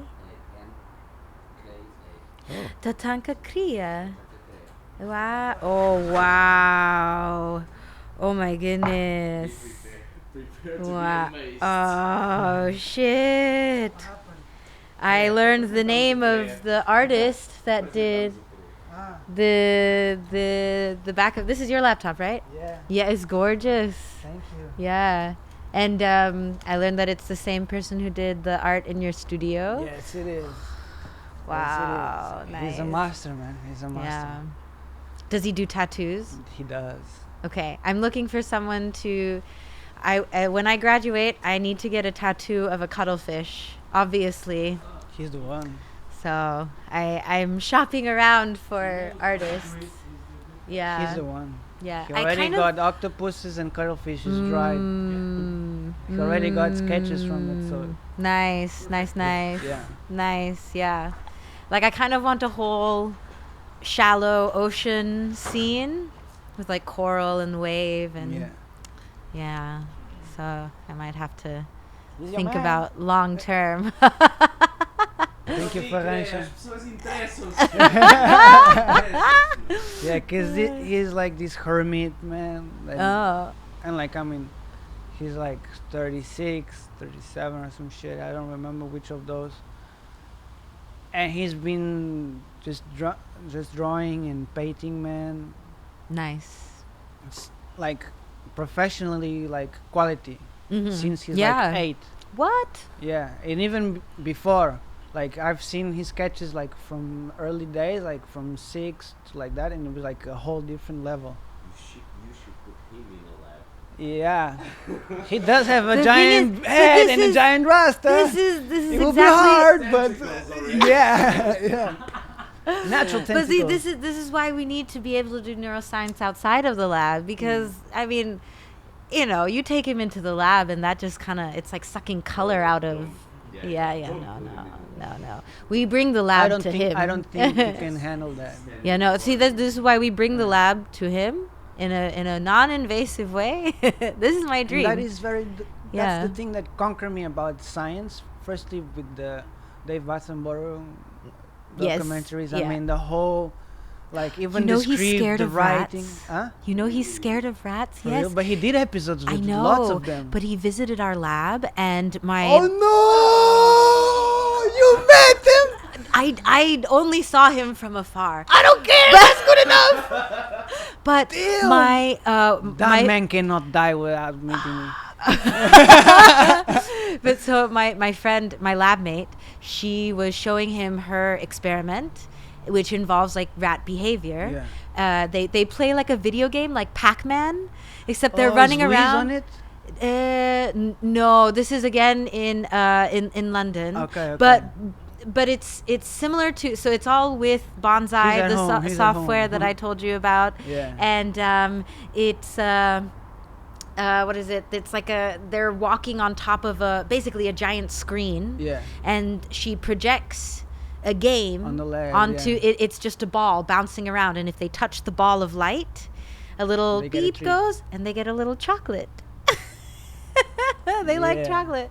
But anyway, she tried to show this to him and he was very nervous about the rats. And we were like, but he's like done documentaries about wild dogs and, you know, like every wild polar bears, and Yeah. how can you be afraid of rats? thing. Man, Yeah. he's an amazing creature. Yeah, sorry, but you were saying Like David he inspired Attenborough. with his style, man. He was the first man to actually come to give to the world like these documentaries, like the way I don't know how far he produced, but like the whole producing, like the filming, like catching those moments of Yeah. different behaviors, like rare behaviors, Yeah. rare, unseen behaviors. yeah. For us. Mhm. And like the part of like making a script for it, like sometimes Yes, you see to these tell little the story, stories, yes. yeah, from the couple or from like the Yeah. maids trying to like this is for me, or like yeah. or from the little fish, like the one stealing Why are we stealing the recording stones. Why are we recording this here at uni? Why are we biologists? Oh, also so we can like Thank make you you, more Dave. comfortable and be more, yeah, and especially because we never filmed in our motherland, so kind of makes the sense. Thank you. It's a good moment for pioneering everything. Yeah. And yeah, Definitely. kind of that definitely inspired me, and that's what kind of got me into here Nice. and to make this road. But more or less, it kind of disappointed me that in the academic world, it ain't so beauty as his documentaries. It ain't got this script as he makes, No.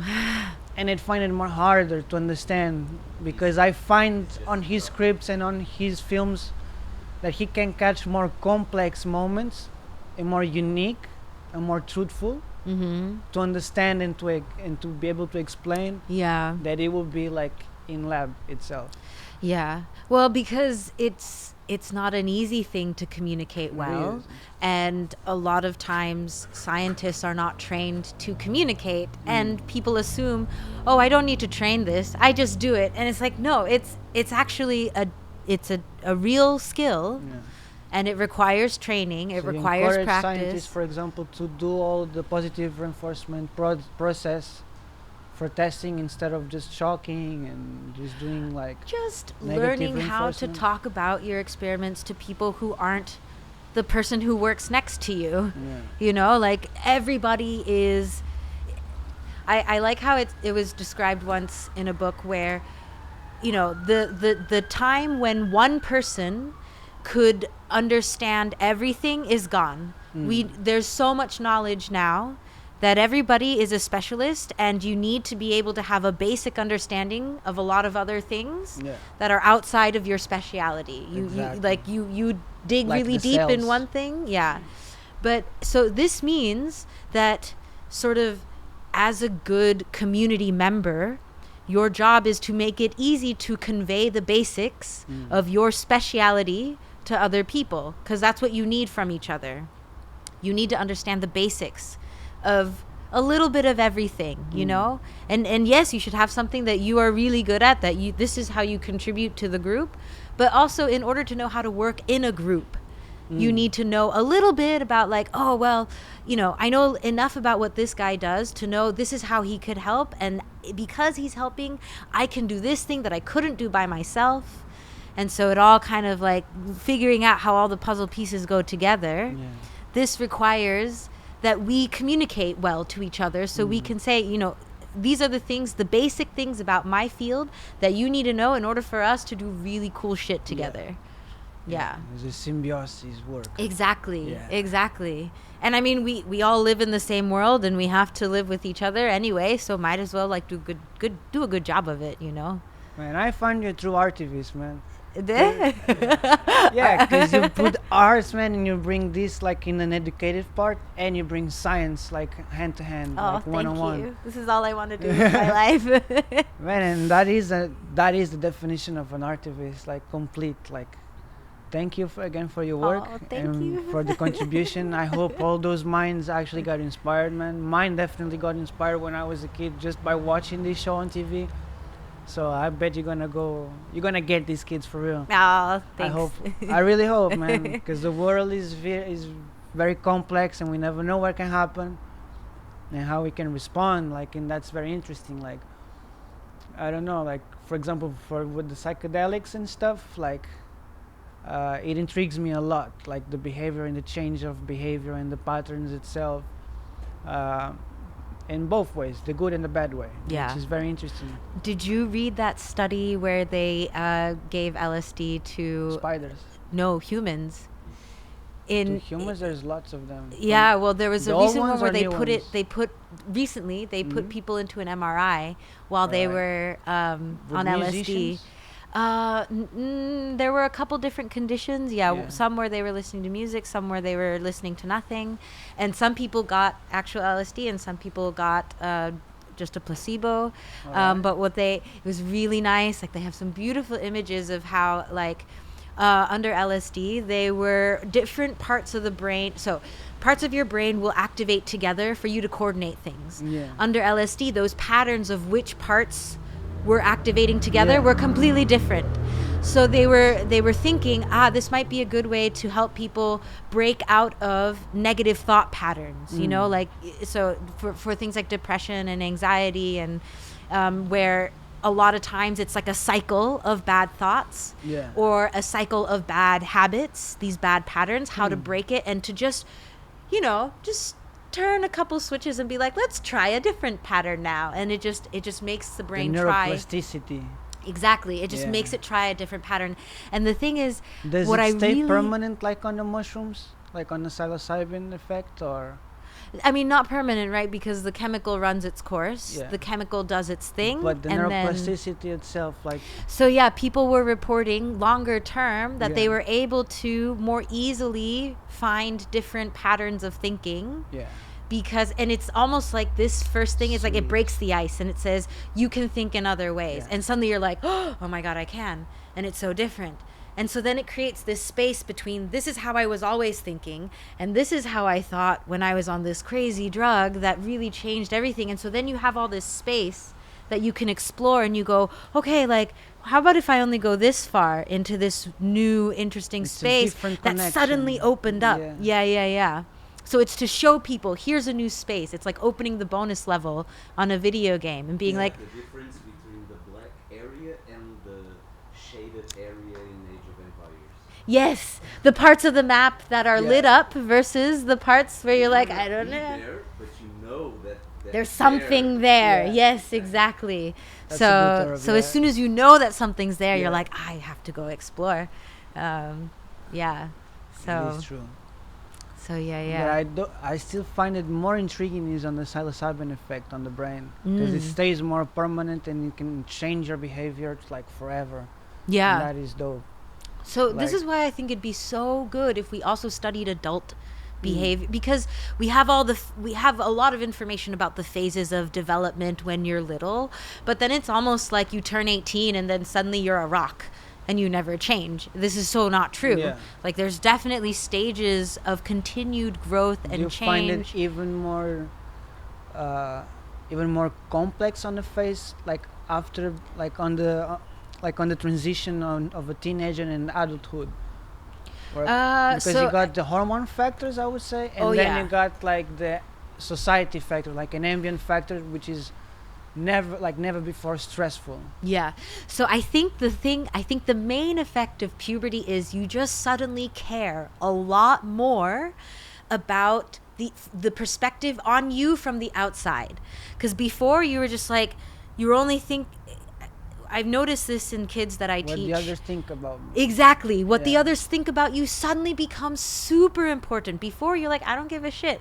And that's why like I feel like, younger kids, when you're like, you can't do that, and when they're really mean, when they're really assholes, you know? Like little kids can be really mean. They are. And it's like you can't be this mean, and they're like, why not? It's not I'm not cold-blooded killer. Yeah, exactly. But then suddenly you get both the empathy and the ability to think, I should be nice to this person because I want people to treat me nice. But then you also get the anxiety of, holy shit, is everybody looking at me? Is everybody like talking about me? Like, oh, if I do this, are people going to remember it forever? It's going to be embarrassing. Like, you get both. And they come together. But as we're now seeing with all the studies into aging, because we're living long enough to have dementia and Parkinson's and Huntington, it's also quite complex on the other side as well. The meaning of living long enough is just by the fact that we just destroyed the scale from medieval time. Yeah, but also, I mean, what does it mean to live well? Because if you're really losing your mind, it's a tough way to live. It's very difficult on you. It's difficult on the people around you and those who love you. So like I would like to live forever, but I want to live like really healthy. Like I want to still be moving and thinking and seeing and hearing, and how can I really do this? Like I want to take care of myself now so that I can really go for the long run, like the marathon, Yeah. You wanna go like on the Bible? They go 300 years. Yeah, exactly. Yeah, that for me that is still intriguing. How those motherfuckers say they went like till 600 years. I'm like, no way, not sustainable enough. I mean, I like thinking that it might be possible, like in a science fiction sort of way, because technically, what's stopping us? There is cell renewal all the time. My skin is always, there's new cells all the time for all of my organs. It's necessary, man, like for the amount of consumption that a human being makes in his life. Well, so what if we lowered our consumption? That would be like elf style, and that would be more interesting. Yeah, for sure. Yeah. But like we can never take this into the entire I wouldn't want to population. live forever, because even which is intriguing, right? Yeah. Everybody wants to live forever somehow. It just sounds like such a good idea, but in the end, it's like nobody cancer. behaves for it. Well, also it's like cancer, right? Yeah. The cells that never die, they become a problem, because you need to have space for new things, new ideas, new cells, new people. So, yeah. Are we going too long? I'm really enjoying talking to you. So for me, I'm this is enjoying good. it too. Okay. Man, I'm gonna tell you some truths. Like the longest podcast that we did, it was 7 hours. Was it just but talking? like Nah. But also it was music, talking or- and music. Okay, yeah. But I mean, Yeah. talking the longest was 5 hours. Is it still on YouTube? Wow. The 5 hours? It was split. What? Yeah. No, that was before. And then we have another one which is like With 4 the hours. same guest. like 3.5 hours for. Oh my god, wow. Yeah, I can see that happening. But it's good. It's good if you can. Man, like, I hope people kind of like it, man. Like, I'm pretty good right now, yeah. man, I'm good. I'm chilling. Well, I just should think about this Crea that he's in the house waiting. Okay. Yeah, also, I don't have any lights. So getting home is going to be interesting. I might just Oh, try you're to on take bike? I might try to find a taxi and see if they Oh, can you fit take the the bike. bike. Yeah, I cannot leave it. Does anybody Algiers. got like a frontal light? Yeah, that would be enough. I should have been more prepared. I ain't got none. Yeah, because we were Yes. supposed to do this like super early. I at know, I night. know, and I was like, oh yeah, I'll come back home and I'll do more work. Sorry. It's okay, it's okay. This has been really nice. It was really nice to see this space. It's really nice to meet everybody, and this Oh, is there's a lot more people. yeah. But Okay. don't worry. All right. Yeah. This is COVID. This is Yeah, COVID yeah, yeah. restriction. You did bet more than 10 people. Yeah. It's true. It's So true. it's all good. You meet more the Yeah. chickens. Yes, all good. yeah. So something actually that I've been interested in asking you is recently, my friend Gonzalo, the one Yeah. that I'm going to be making the company with, Yeah. he was saying how it's a very interesting time for Portuguese adults like our age now Yeah. because it's sort of the first generation where it's after the dictatorship and there's been a lot of investment into education. Yeah. And so there's a lot of people with There's really a lot of overeducated people right now. well, I mean, it's good to have education. Education. I mean, Because it's cheap education. Like a lot of but people got education into should be education. cheap. It should be cheap. Yeah, but nobody really went to it because they had the passion. They went to it because the fathers like invest on this thing, like to make them somebody into the future. You know, like you gotta plant the seed. Yeah, but do you It's the do you parent feel thing. like, you know, I don't know. I feel like I'm really. You should put I- Portugal in a lab. That would be great. That would be yeah. We're starting with Neuroscientist. It's been very interesting to meet these teenagers. They all. I was trying Would to you practice. have like alternative education techniques? Yeah. So we played a lot of theater games. All right. Because I think theater games are an amazing way to get you to think about behavior and how you observe behavior. Yeah. And especially when you say, okay, we're going to play a game now where you cannot use words. Yeah. And just through your actions, you have to communicate something.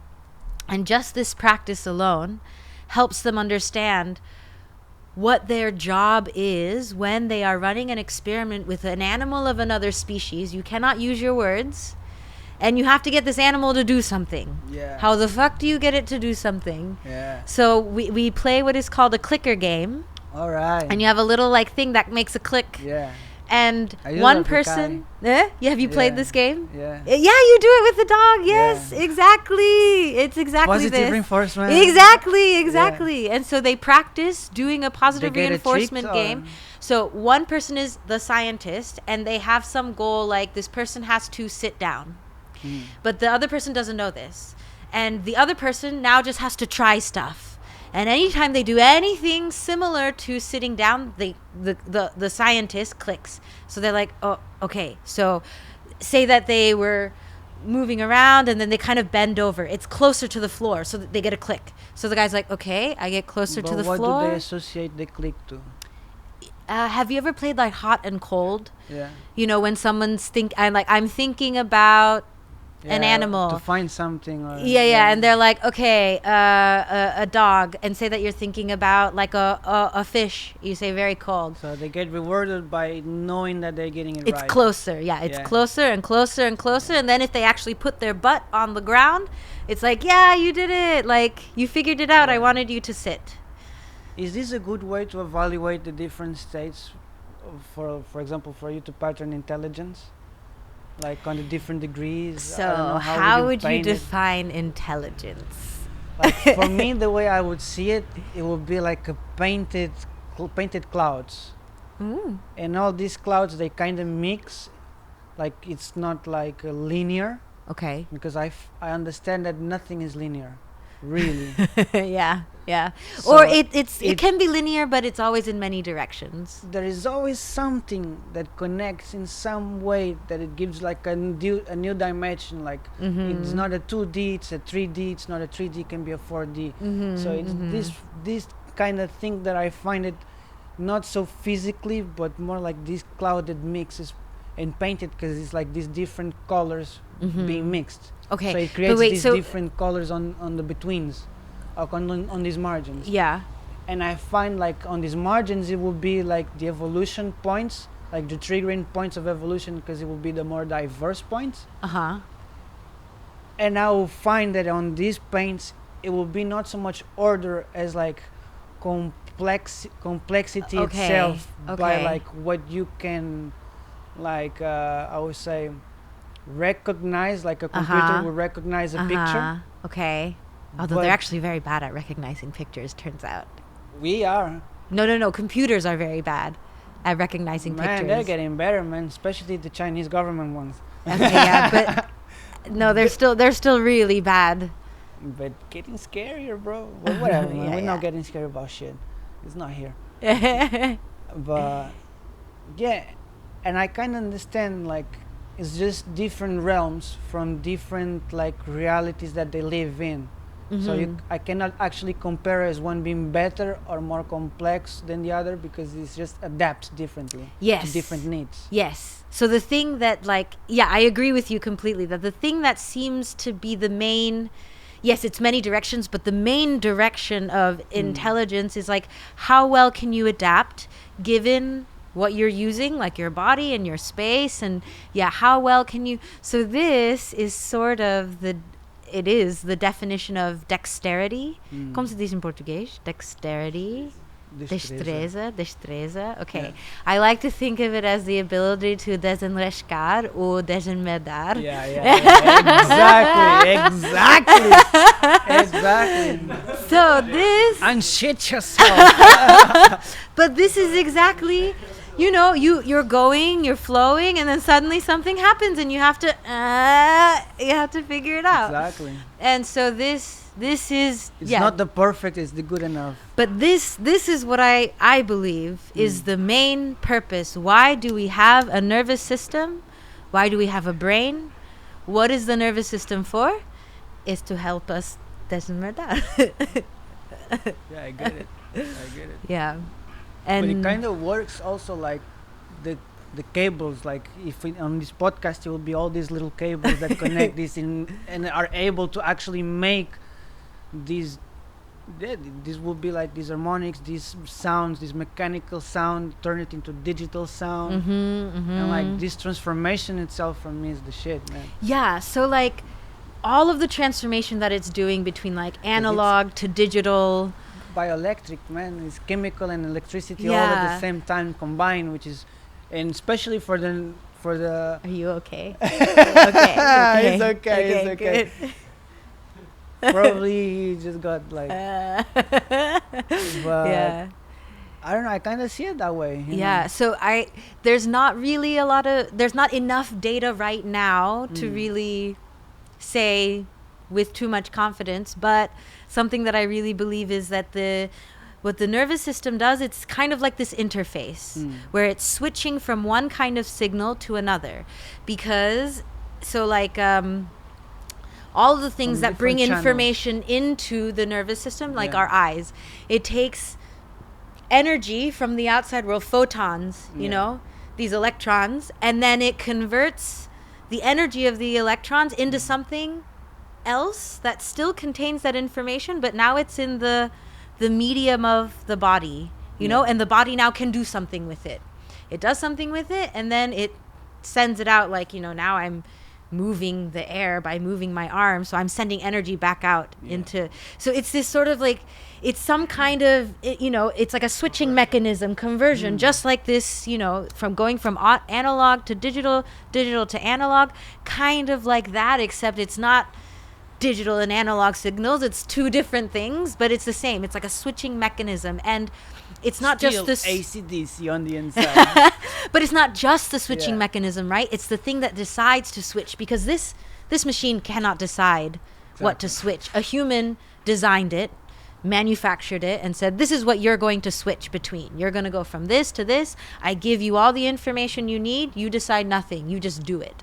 But our nervous system is both doing it and deciding it, and then kind of examining, is this a good transformation? Yes, no, maybe we can make it better. Maybe we want to try something else. Maybe we don't care about this signal anymore. We want to care about this other signal.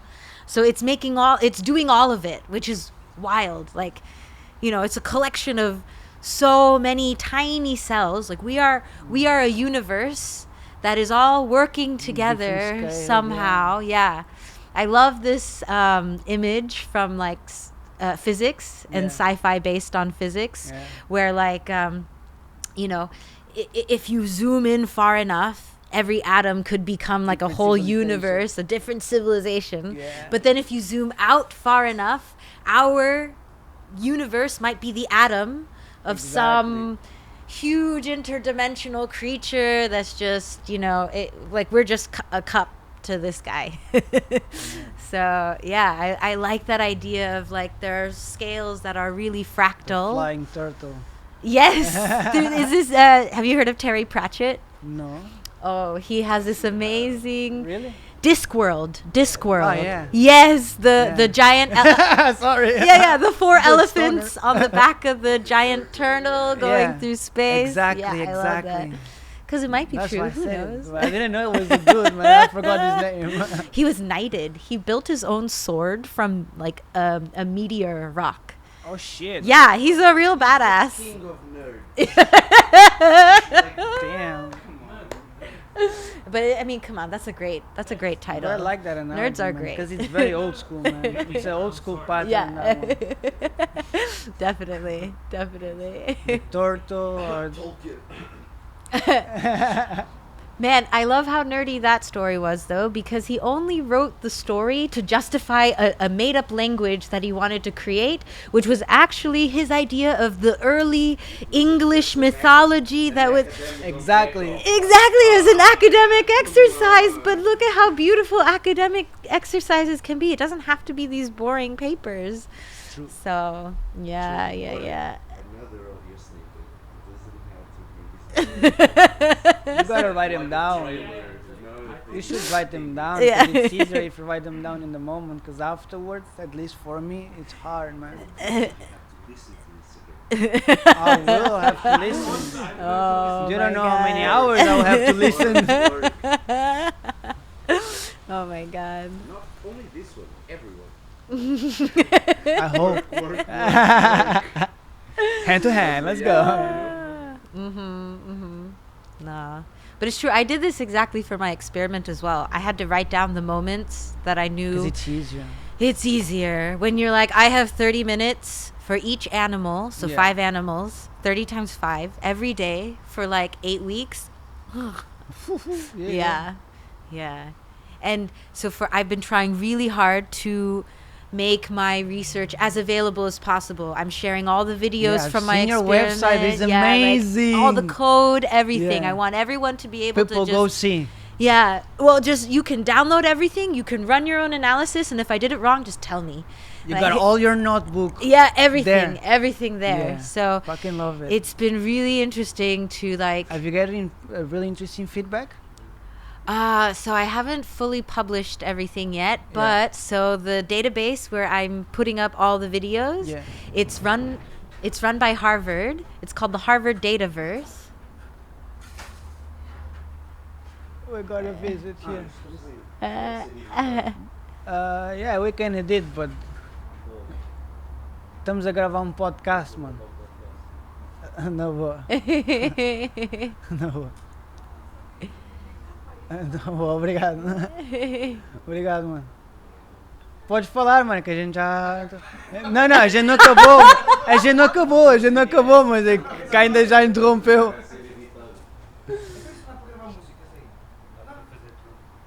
Gravar música. Epa. Isto é bom, é para ir para dentro do estúdio de volta. Exato. Tá bom, obrigado, mano. Obrigado. Obrigada. Obrigado. Was he inviting us to music? To music and to drink. Oh, okay. Reasonable. Like, it's not a party. It's not a gathering. If anybody thinks about it. I see. We didn't even know this shit. Like, this is like, what? Like, no. Oh, man. Crazy world. Yeah. I love the university for this organic. See again. Yeah. Something just happened. Yeah. I wish there were more spaces in like the adult real world where just things organically happen, where, you know, people... Say to everybody your website. Oh, it's www.danbeekim.org. DANBEEKIM.org. Org, motherfuckers. With her own name. I mean, nobody really has my name, so it's... Okay. Okay. Oh man, I got it tagged like on like a bookmark. Oh, like on yeah. search. You have to say like, it's good, it's here. Down here. Tens que olhar para a câmera e apontar para baixo. Down here, bro. Down here, bro. Check the subscription, subscribe. That's how you speak the language. Yeah. A props to Party Boy 69. What's up, motherfucker? What's up? Patreon content. Oh man, that guy makes amazing rave music. Who? Party Boy 69. Oh, okay. Yeah, he's dope to rave. He's dope. Nice. Like he can make you listen to Backstreet Boys like in a rave style that you will never get it out of your mind. I mean, I already can't get Backstreet Boys out of my mind, so, you know. Yeah. But coming back, Mm-hmm. you have all your research, almost all, Yes. online. Oh, yes. And I put the videos on this thing run by Harvard called the Harvard Dataverse. Right. And the Cuttlefish experiments is called the Cuddle Shuttle, because they have to...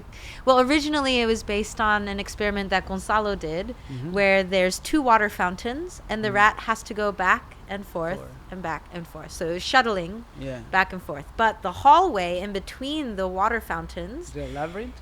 it's dark. Mm-hmm. It's not really a labyrinth. It's just a straight hallway. But on the bottom are some rails. It's like if you took a ladder and you put it down like this. And so the rats are going across. And when they first go across, everything's fine. It's all stable. Nothing moves. But then at some point, they don't know. It's suddenly the rails are free and they can spin. So it like under the foot.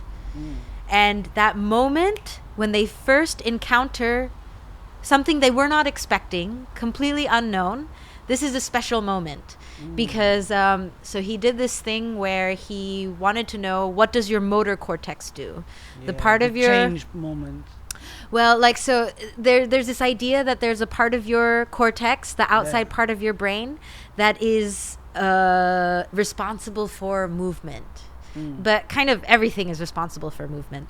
But so he was like, okay, what does it do? Let's take it away. So he did do some invasive stuff. But but I mean, so this is what I mean. Like, there are some things where if you really focus and you really understand your question and you do it very well and you do it once and you document it really well, it's important to do. but you should do it well. You should be very, you know, respectful, and you should document it really well so that no one else has to do it again. Be responsible for Exactly. it. Yeah. You have to be responsible for it. I agree. So he did this, and he did it very, like, you know, thoroughly. And what he found was if you take away, like, your cortex is like a third of your brain. He just took it all away. And the animals could still learn, they could still move, they still behaved almost normally. Like, you could barely tell. The only time there was a difference, the only time you could tell was in that moment. The first time they encountered something not only new, they just didn't even expect it. It wasn't even within the realm of possibilities. That part of the map hadn't even been unlocked. Yeah. They just, it was not known. And suddenly they're like, oh shit, the floor can move.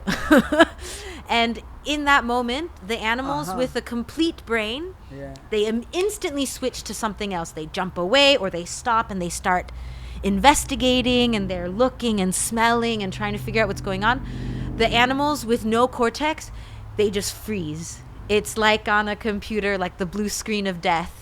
They're just like, ugh. They're paralyzed. Yeah, and for whole seconds, many seconds, they just like, they can't do anything. Is it visible? Like, for It's example, when an very animal visible. gets that, like, same reaction? Because sometimes we can have the same reaction, like when you got so scared that you just freeze and get paralyzed. Exactly. It's like Alright, that. that's But right. it's even slightly different from that, because this is a well-known, well-studied thing. Yeah. The freezing, when something scary happens, when it looks like a predator is coming for you, animals freeze. This is common, and a lot of people have studied this. So this is a deliberate freezing to be like, if I don't move, then the guy won't see me. So that's very deliberate. This one is more just like, my brain just like, internal down. explosion, shut down. I don't know what to do. It's like, you know? Yeah, it's just like nothing, nada. But does he kind of like die from it? How Well, does he if he was recover in the from it? wild, He will just die. he would die, because then that's the moment that the wolf would catch him, or the bird would catch him, when you're just like, I don't know what to do, fuck, you know. But in the lab, there's no wolf, there's no bird, so we just have lots of video of these rats just being like, And the data is only video. Like, no, is it there's analyzed also, in like behavioral sense, or there is that, and there was also electrophysiology. Yeah, so like I said, Gonzalo was very thorough. He did it with the video, and this is exactly why he made Bonsai, so that he could track like individual paws, and the nose and the tail. He tracked all kinds of things. The ears, he has, the whiskers. He could track every single thing individually. visually? Yeah. And Man, that we were reminds me doing of it. that show when they say bonsai. Yeah, it has a lot of Yeah. positive connotations, this word. Yeah, but so yeah, like because he could track so many things. Like there was even a lot of data that he never really Don't worry. like he never finished the analysis, because there was just so much to do. But then he also did electrophysiology, and he did like I said, chemical tests, where then afterwards, after they did the test, they kill the animal, freeze the brain, slice it, and take a look to see exactly how much of the brain was gone. Really, really thorough. And that's the thing, that like, it's, you know, scientists who do this, they are still humans too, and they really feel it. Like it really, you know, there's a price of mental health that people pay, because they are told, in order to do the science properly, Gotta kill. you got to do it. And they say you can't graduate until you do this. Like, you know, there's a lot of pressure. And so, yes, it leads to knowledge, but also no one talks about how much, you know, it's a very heavy mental and emotional It's a change price again in the brain. for the scientist. Yeah. Yeah. Because you're like, I've now spent so much time interacting with this animal, playing with it, teaching it how to do behaviors, studying it, feeding it, interacting with it every day. People talk about how they spend more time with their research animals than with their partners, than with their children, than with the, and so it really That's a common becomes pattern on the biologies. yeah, and then it becomes really difficult. Yeah. So I think this is something that needs to be talked about more. Well, you're kind of answering one of the questions that I had, like what would be your perspective on animal testing? I mean, I think it is a very powerful tool, and with great power comes great responsibility. Exactly. Thank you, Spider-Man. One of the best rules to live by. It is true. Yeah, No, but it's true, man. Like, for example, it's very true. Kind of for me, it was like harder. Like, it was not hard for me to open or get a nerve out of a rat, but just the fact of, for example, for me, we shocked me a bit more the frog. He tweets, he's a tweaker and shit. And if it's not a fair fight, I don't like to see it. Yeah. And of course, the frog ain't got a fair fight. Yeah. So whenever like the teacher just puts the needle on the head and shit, like you see the tweaking part, like he immediately dies, and I'm like, you can try to ease it up, but come on, man, it will never be like he didn't feel this at all. Yeah. Like he had a panic, like he felt you, like you were gonna do this shit, like the animal feels it all, man. And I would rather talk about it like that. So that we know this is the price that we are. It's knowledge that is not free. What fucks me up is the repetition, like you said. Like, we can make this like one act and not make it happen again. And sometimes just by stupidity or childish from some people, they just like fuck up this gift because it is a gift. If you gave it a human value, It's not. I hate when people just say it's a human value to have a value, man. I understand the dislike, but it's true. This is what makes the most emotional impact on most people. It's just how you waste it, man. And like in the end of it, you just take the one little nerve on the leg, then you just toss the cadaver out. Yeah. And he lived for this shit. That's also like when you say it is an internal issue because it's something it has to do with the way you see the world. Yeah. Indeed. With the way you face what does death represent. Yes. I would like to have more. Like a reaction. Yeah, but at the stead. Just in the beginning when you were talking about your family, your grandparents that died recently, and he said, "I'm sorry," and he said, "Yeah, that's life. Yeah. We're old. That's life. It has Yeah, to do a but lot it hurts. with- Of course. Yeah. Why do you make fucking compost? But it don't hurt making That's what compost, it bro. is. It don't hurt making compost. Always. Yeah. Well, because because And I think the process itself of burying your own, I think it's a health process that you no longer have. we are very separated from death. There and from are some family people that is and- horrible. The stories like, for example, like homeless people that like they just die and have family and nobody give a fuck. Yeah. And it's just a number. It's just dust, and it's just waiting like on a box, like on a big container from when it's time to like clean space. They just throw it away, man. And it is like, you get this moment of mind fuckness. Where it's like you get this reality check or reality slap. How you can say it, but you're like, what the fuck does this all mean for, man? So like, this what is did they live for, man? What are we living for? Yeah. Try So- not to think so much about this shit, bro, because you go fucking nuts. Well, so here's the thing. I've reached this spot of thought. And it can be really difficult to be here and be like, but this is real. Like, I don't want to turn away from the reality. And I think this is where I realize that for me, I am an optimist. I think I'm a cynical optimist in the sense that I can be very, I'm happy to face the harsh truth. I'm happy to, be like, well, things in the world are fucked up and it's really bad. Some of it is really bad and some of it's really fucked up. But then I'm also very optimistic because I'm always like, oh, but like there's definitely things we could do to improve. And obviously I have no proof of that. And I may never see the consequences of me believing this and me trying, and maybe me trying never does anything, but that's what I need to. But that is the quest. Yeah. Precisely. That is the goal for me. Yeah. At least Try that's to my make perspective. it better. Yeah. No. The fact that it don't matter if it really is gonna be for my beneficial or for me to enjoy it. Mm-hmm. Like it should I enjoy the road enough. Yeah. Like exactly. Like not give a fuck about the result, but I understand it will be dope for the future. Yes, exactly. Yeah. Exactly.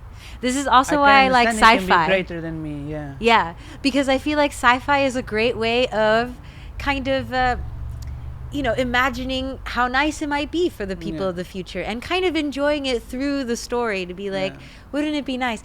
This ability to simulate into the future. That's also something that I think is an amazing capacity of our nervous system, right? Our ability to project forward into time, to be like, if I do this and if I do this and if I do this, I think this will happen. And to make a little simulation to the future. Like, that's so cool. I find it wonderful how the fuck we can trip and imagine all of it and just dream about it. Yeah, exactly. And then if we're thinking about these dreams and these things, the fact that I can tell you something that allows you to have the same hallucination as I'm having, like I'm having a hallucination and I talk to you about my hallucination, and then maybe my words can cause the same hallucination in you. Yeah. This is like the really deep shit of communicating, right? Where it's like you're connecting at this level where you really feel like the other person sees in their mind the same thing that you are seeing. Yeah, this is, I think, it can have error signals. Of course, there's definitely, it can, but yes, exactly. Do you find it like telepathy can be like the next step of understanding the human brain? I think we're getting and the communication? There. Yeah, for sure. So my advisor likes to say that this ability to look at you and think there is something that I can't see that is like my mind in here, this idea that there is another mind over there, and I can imagine things about your mind. This is already step one, right? Believing that there's something there to reach. Okay. So now that I believe that there's something there to reach, now all I have to do is find a way to reach you. And like this, my advisor likes to say that culture and civilization is sort of the manifestation of something changed in brains between even, monkeys and us. But any animal that has larger groups like society, but not just society, like we have culture, we have memes, we have the internet, we have, have you heard of the idea that memes are like culture viruses? Yeah. So the fact that we have memes means that we are connected in some way that we can pass a thought virus to each other. So I think we're almost there. I find the root of it, like from the Aboriginal of Australia, the fact that they didn't need to write or talk, just play the didgeridoo by the fire and tell stories by animal sounds that they will mimic, and by this tells tales. Yes. So just the fact that they can keep more than a 6,000-year culture. Yeah. Well, because by this element, I find it tremendously, I don't know, it intrigues me in every single aspect. The actual moment is every time individual, like the person that receives that content, the music, will always interpret it on its own experience. Yes. So it's the same thing, but it's a million different things. Exactly. At the same time. Exactly. Yeah. And there is a lot of support for the idea that stories are a a form of information, of packing information in a way that our brains really like. We're really good at remembering really complex, like long, like drawn out kinds of information, really complex information. If it's told to us in a good story and we can remember that story, it's like the best form of information transfer for a human to another human. Like, we are really primed. It's really natural to us to share information in stories, and we remember them very well. We process them very well. Yeah. So stories are really important. Yeah. The most important, in my opinion. No, man, I find it at least the most important for me, at least that I can remember as a child, like the tales, like como é que se diz os ditados? Não os ditados, mas tipo as lendas e essas merdas. Yeah, like the folk stories and the sayings and all that stuff. Yeah. Man. Mm-hmm. Man, I find it super inspiring, and I find it like the most educatable thing. Yeah. I don't know, man. All these, I was always fascinated, especially with the stories by animals, like the lessons with animals and stuff. Yeah. And at least from my culture, it was very strong. And then you got the Catholicism, like you get like all the Bible stories, which are very fucking good stories. They're very interesting, for sure. They are amazing novellas. Amazing novellas. Yeah. Dude, you got all the humanity, like, behaviorally there, described in fucking tons of stories there, man. Yeah, There's like a lot of behavior there. You have that in you were saying that, and I was thinking of kind of this, you have some in Portugal, like this popular poets, that just those, short verses that they don't actually tell you anything factual, but they just give you these Sense. emotional hints. Yes.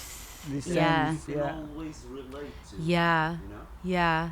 And that's why they're timeless. Yeah. Because they're not talking to you in anything that's Yeah. within a context Of time of itself. time or space or Yeah, but it feels like they're putting into words something that I've always felt and I immediately recognize, and I'm like, I know exactly what you are speaking of. Exactly, it's a naming, and humans love naming things. Yeah, that's also fulfilling. Yeah, I love naming things. That's a very human thing. Yeah, I know. But it's wonderful. This is the thing that I also love about knowing many languages, because there are words in different languages or idioms and sayings in different languages that are And meanings. well, it means it's like a arrow into a part of your mind space, the mind map, that like no other language has that direct arrow. Maybe you can kind of come to it in this long way, but some languages just have the arrow.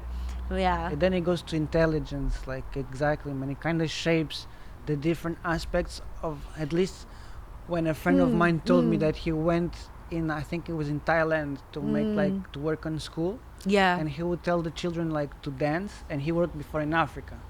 And when with the African kids, like dancing, it was so easy. Like you could just tell a kid to dance, and he would dance like whatever, man. He would dance like amazing. Yeah.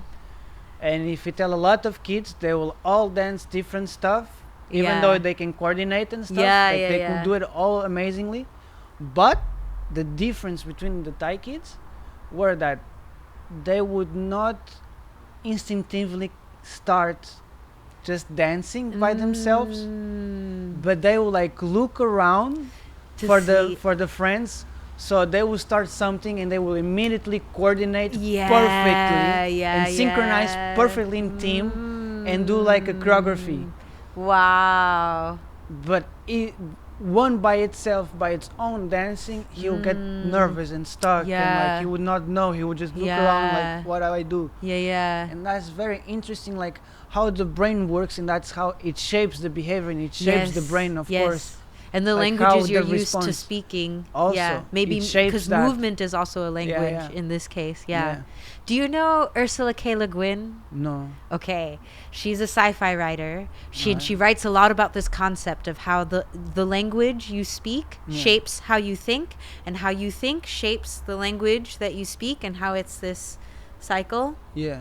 And she wrote a story about, a moon far, far away that is an anarchist colony, Oh shit. and their That's dope. language, like, she points out all these ways in which our language shapes how we think about the world by just telling a story of just some people, going their daily lives, but they're in an anarchist colony on a moon far, far away, and their physics is slightly different, and they talk about making contact with this other faraway galaxy that uses a physics called Newtonian physics. And it's this really cool concept where by exploring an imaginary civilization with completely different rules, you point out, you make clear some really weird things about the culture we're familiar with.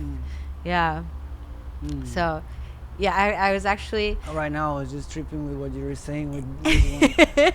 yeah. Well, so desamerdar is like one of my most favorite Portuguese words.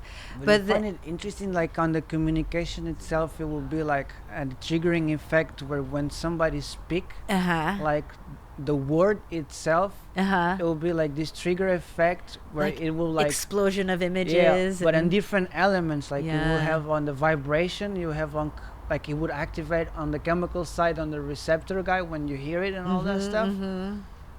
But the fact that for the mind itself, it will be like a data that will just like make you like pick, Yeah. like do some, like just like tease Yeah. And know? it's like ping. for him to like all of a sudden imagine something. And that is the end of the shape and the neuroplasticity of the brain. I think that it gets like shaped over time. I don't know, I'm tripping balls, Yeah. but I Yeah, kind of yeah. find it or see it that way. At least when you were saying it, this is where it was projecting in my mind. Nice. Like how it nice. would be. Nice. Yeah. Yeah. And that's the thing. If you didn't know like the biology of how your body was made, you couldn't have this trip. Like you couldn't imagine this, Indeed. right? And the fact that you know, and the fact that you had this imagining, this now, I mean, it's wild, right? Like the Yeah. thing that is imagining about itself can change itself based on how it imagines itself. This is next level shit. Like this is no computer we have now can do this. Indeed. And The absorption of information. and the changing of it, that's the Yeah. plasticity of it, changing itself because of the information it's absorbing. Yeah. This to me is like the most amazing thing about biology. Yeah. Fuck Yeah. That's an amazing way to say it. Yeah. I love this shit. Yeah. And well, and this is why That's why we are in science. bitch! yeah, science forever, science for life. Do I consider myself a very bad scientist for the world? Why? Because I'm not so disciplined. Like even on experimenting. A lot of, yeah, but that's fine if you are excited and curious. I'm like that mom that likes to like fed the kid, and even if you try to experiment with the other, you ended up like give him some food and fuck up the experiment. Yeah. Or he's like, oh, poor thing, come on. I think there are many levels Yeah. of doing science, and sometimes you got to step away from the details because the real world is never consistent. I feel we need more do it people. Yeah. Not so much do it ignorant people. Because that we got plenty already. Yeah. Unfortunately. You can't really control what I people consider myself a do. bit like that, but No, I'm no. in the frontier. But the thing is, you can't control what people do, but you can control, to some degree, how much information people have. So if you really try to share the information, to make it accessible, doing Yeah. things like this, where you're connecting people, you're making it easy for people to hear about ideas and to engage with the ideas. That's and the goal, yeah. Yeah, exactly.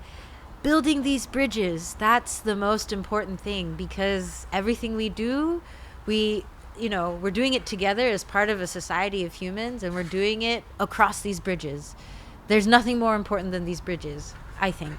Indeed. Because if we don't have the bridges, even if you're doing really cool shit, it's not going to go anywhere. So if you want it to go, it has to go someplace to benefit everyone. So you have to build the bridges. That's just what's got to happen. Agree.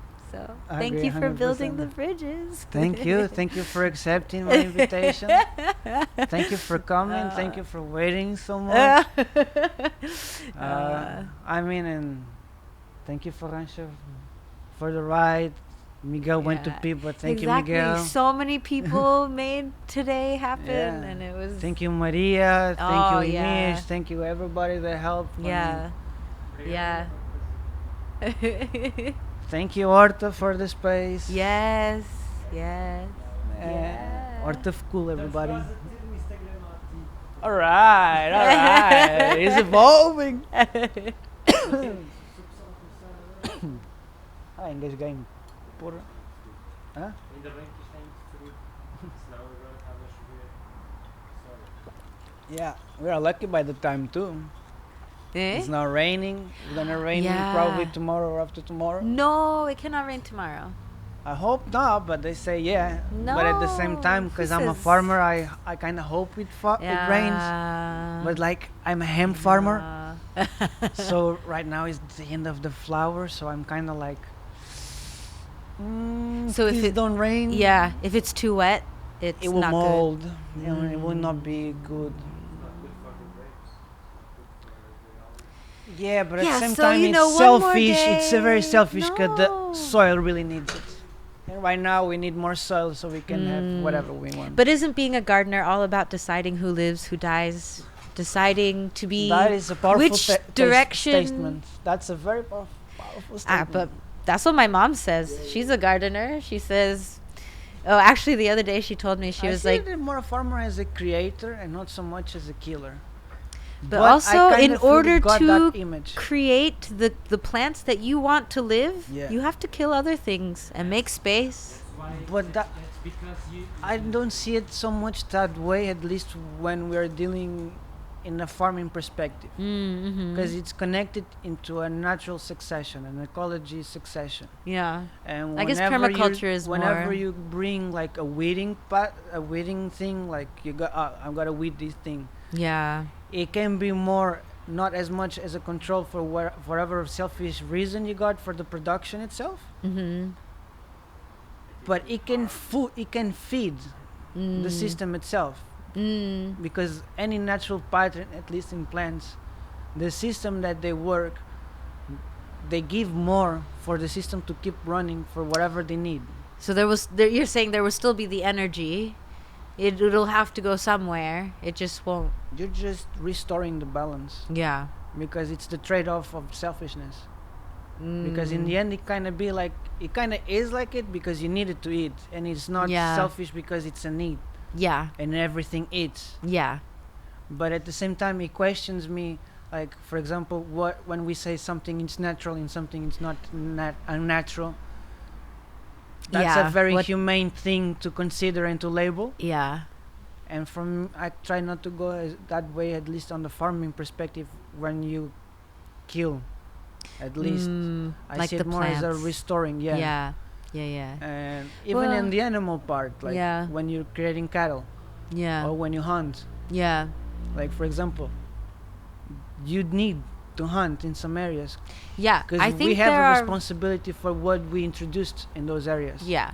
It's our responsibility. Yeah, it yeah, can yeah. look sometimes bad, but is a responsibility. It has to be managed. Yes, And definitely. we cannot lose the diversity that itself that exists Yes. towards just some ignorant act that it was selfish. It's usually convenience, right? Because Always convenience, and whatever is convenience, it's natural. Yeah.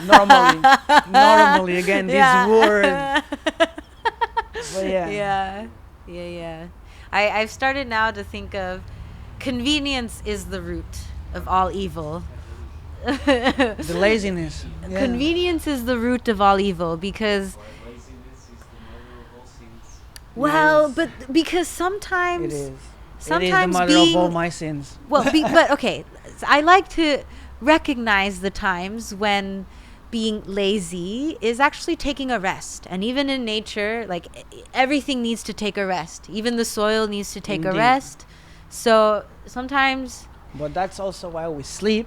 exactly. That's also why after we eat, we rest a bit. Yes. We do our siesta. Yes. See.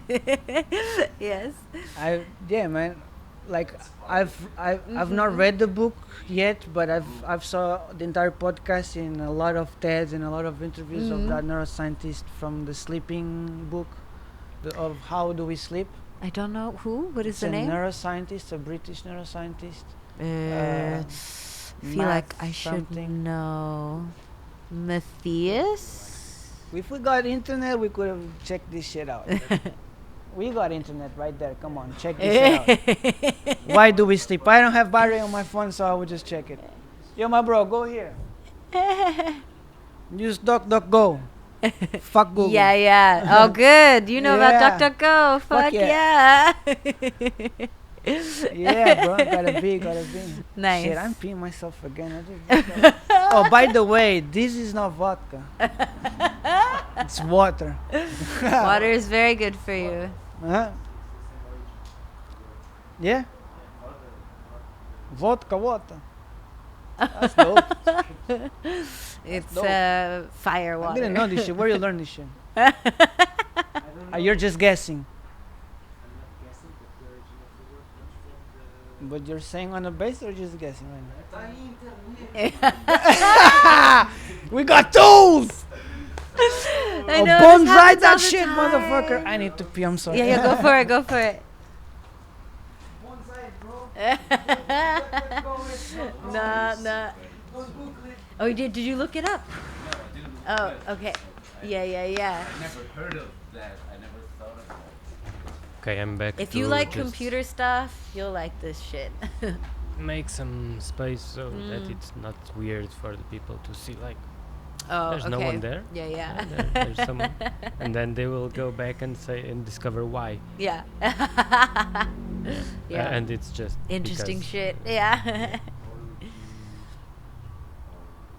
How are you enjoying being I'm here? good. I'm more awake than I thought. What time is it?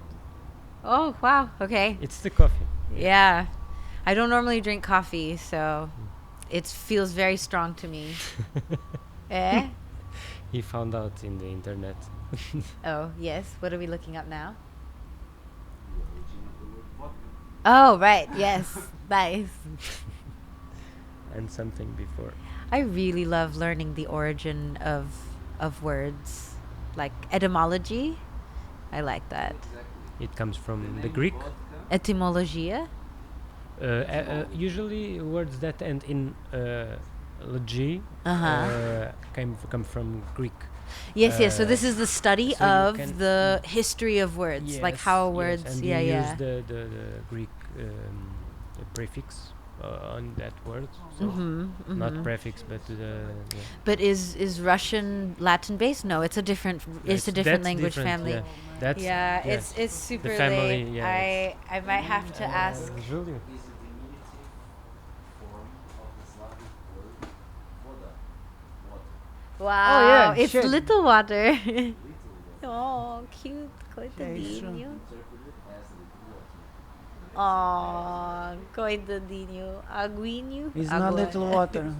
It's just water. In 1405 in Acta. Ah. So yeah, Julia, I'm starting to feel At the this time. sleep. Yeah, but it would be nice to, like, I don't know, maybe wrap things up and then, like, I don't know, Thank you for like coming. have another smoke with you before we end or something. Alright. Yeah. Yeah, we still gotta wrap it up. Yeah. No, there is 4 people outside. There Just is 4 outside. people outside, my friend. There is only 4 people outside. Yeah. Yes. It's Corona time, my friend. People are responsible. I ain't got shit to do with it. I'm responsible. I try to be. It's been weird this time, and to be responsible and shit. I think it's a balance. I don't feel there is any coherence on what's happening itself. Yeah. But time will tell, I guess. Yeah. I think it's important to be as careful as you can while also still living your life, but respecting that different people have different ways to be careful. Yeah. And different comfort zone, and just Exactly. trying to, I mean, that's always been the case, though. It's always true. That's why consent is important. Exactly. It always That's has the been right word. important. It's just really obvious now. At least Exactly. it feels more obvious to me now. Indeed. So Thank you for coming. thank you for accepting for again this. inviting. This I was- hope you like this I place. like this a lot. This was very nice. Alright. Thank you. I hope you can inspire the people in Champalimont to make an Arta there. I think they need a lot of them. I think they're too stuck into the lab, into the computer. There Think are a lot of they people will who need- do art also. that's- Yeah. Man, bring them over. Yeah. Because I feel like more spaces, and especially Champalimont, is so important because it's the research of the unknown, which for me it's a powerful name. Yeah. Agreed. Like, and just by that, to have a garden where people can actually eat it and just like take a rest and disconnect from this reality and connect with another realm, I think Yeah. it will be healthy. Yeah. Do you know about the R series at the Champalimont? No. It's like it's like science communication lectures, and it's I don't know, they're not doing it now because of COVID, but Didn't they do like a presentation on the mat, like this new museum? The mat one is near the research institute. I know there was a big exhibit at the Gulbenkian about about neurosciences and about the brain. But yeah, no, the R series is like, they would have it in the evenings. There would be like drinks, and there'd be, everyone from the public was invited, and there were people who talked about neuroscience ideas and concepts and just science ideas in general. And it was a big discussion, and like it was really nice. And it was also started by students. And so I think there are more and more projects like this happening where scientists are encouraged to reach out more Do you to think the they would public. accept as part of them coming here and presenting some of those ideas also? I think so. Yeah. I mean, unfortunately, because I'm not here that long, and I wasn't. It's a busy time for a lot of people. I wasn't able to get more people to come, but yeah, there are a lot of people who are into making science accessible, who want to combine science and art. There's some really really cool talented people. I can message you like their portfolio and stuff online and things like this. Oh yeah. Yeah. That would be amazing. Yeah, for sure. That would be amazing. Yeah.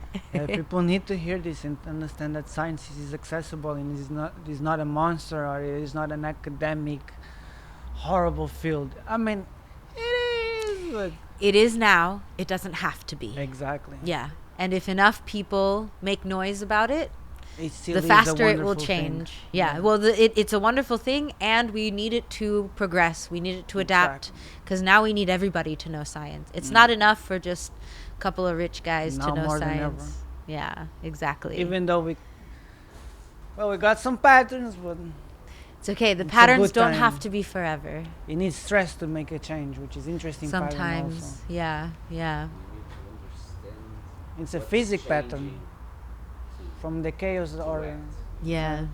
Open all the black boxes. yeah. learn. Not just the physical ones. Yeah, exactly. Learn the patterns. Indeed. Yeah. Don't only observe and learn them. Learn Yeah. to create them also. Yeah. There too. Can I share one last thought? Yeah, Which of is course. so for the science fiction graphic novel that I wrote, I came up with these future kind of like superheroes, but you don't need any special powers to become one of them. They're called the Vigilante Intergalactic Roustabout Scholars. Roustabout scholars. Yeah, and roustabout comes from the circus term, the roustabout, Yeah. the ones who put up the tents, but they're also the clowns, and they're the strong guy and all this stuff, but they're also scholars. And they're vigilante because they try to understand what is real, what is good, without relying on rules per se. It's a little anarchist. So this I call VIRS, or verse.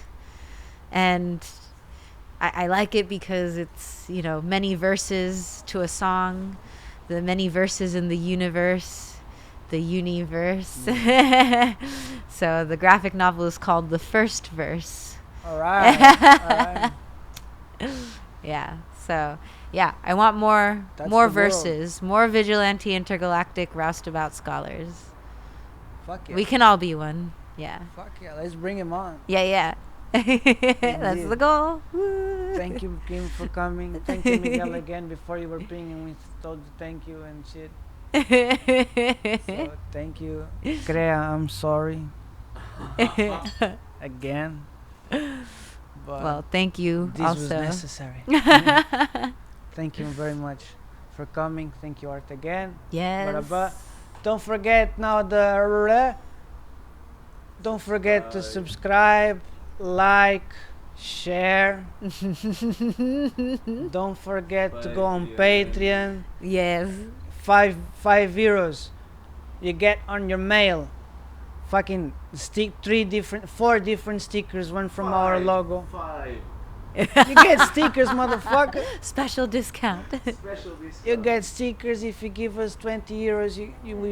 We plant a fucking native tree or bush in a permaculture project so we can reforest Portugal and fight the desert. That's the real war, not borders, not anything else. Immunity, yes. Just Plant trees. Plant trees. We need soil. We need to fight the desert because we need water. Yes. That's worldwide. Water. Agreed. If you give us, I don't remember, man, like 30 euros you get CBD. If you get the rest, you go on Patreon. If you give us, I don't know, you get everything. You got a last pack, you get everything. Like, Just anything. yeah. If you let it be monthly, you get everything. Nice. And go to danbeekim.org Yes. Yeah. and check the research online. If you have actual fucking constructive feedback, Oh, any Please. feedback. It can be silly feedback too. careful. That shit's fun too. That's always data for these guys. Yeah. Just do what you usually do. Yeah. Don't mind me. I'll just here taking notes. Thank you very much, man. I would like. Thank you, Julio. Yeah. Gross. COVID. No worries, no worries. Yeah. Thank you very much. Até sapinhos e sapolas. Não tem nada aqui. Então vá, como é que agora fazemos? Disclaimer.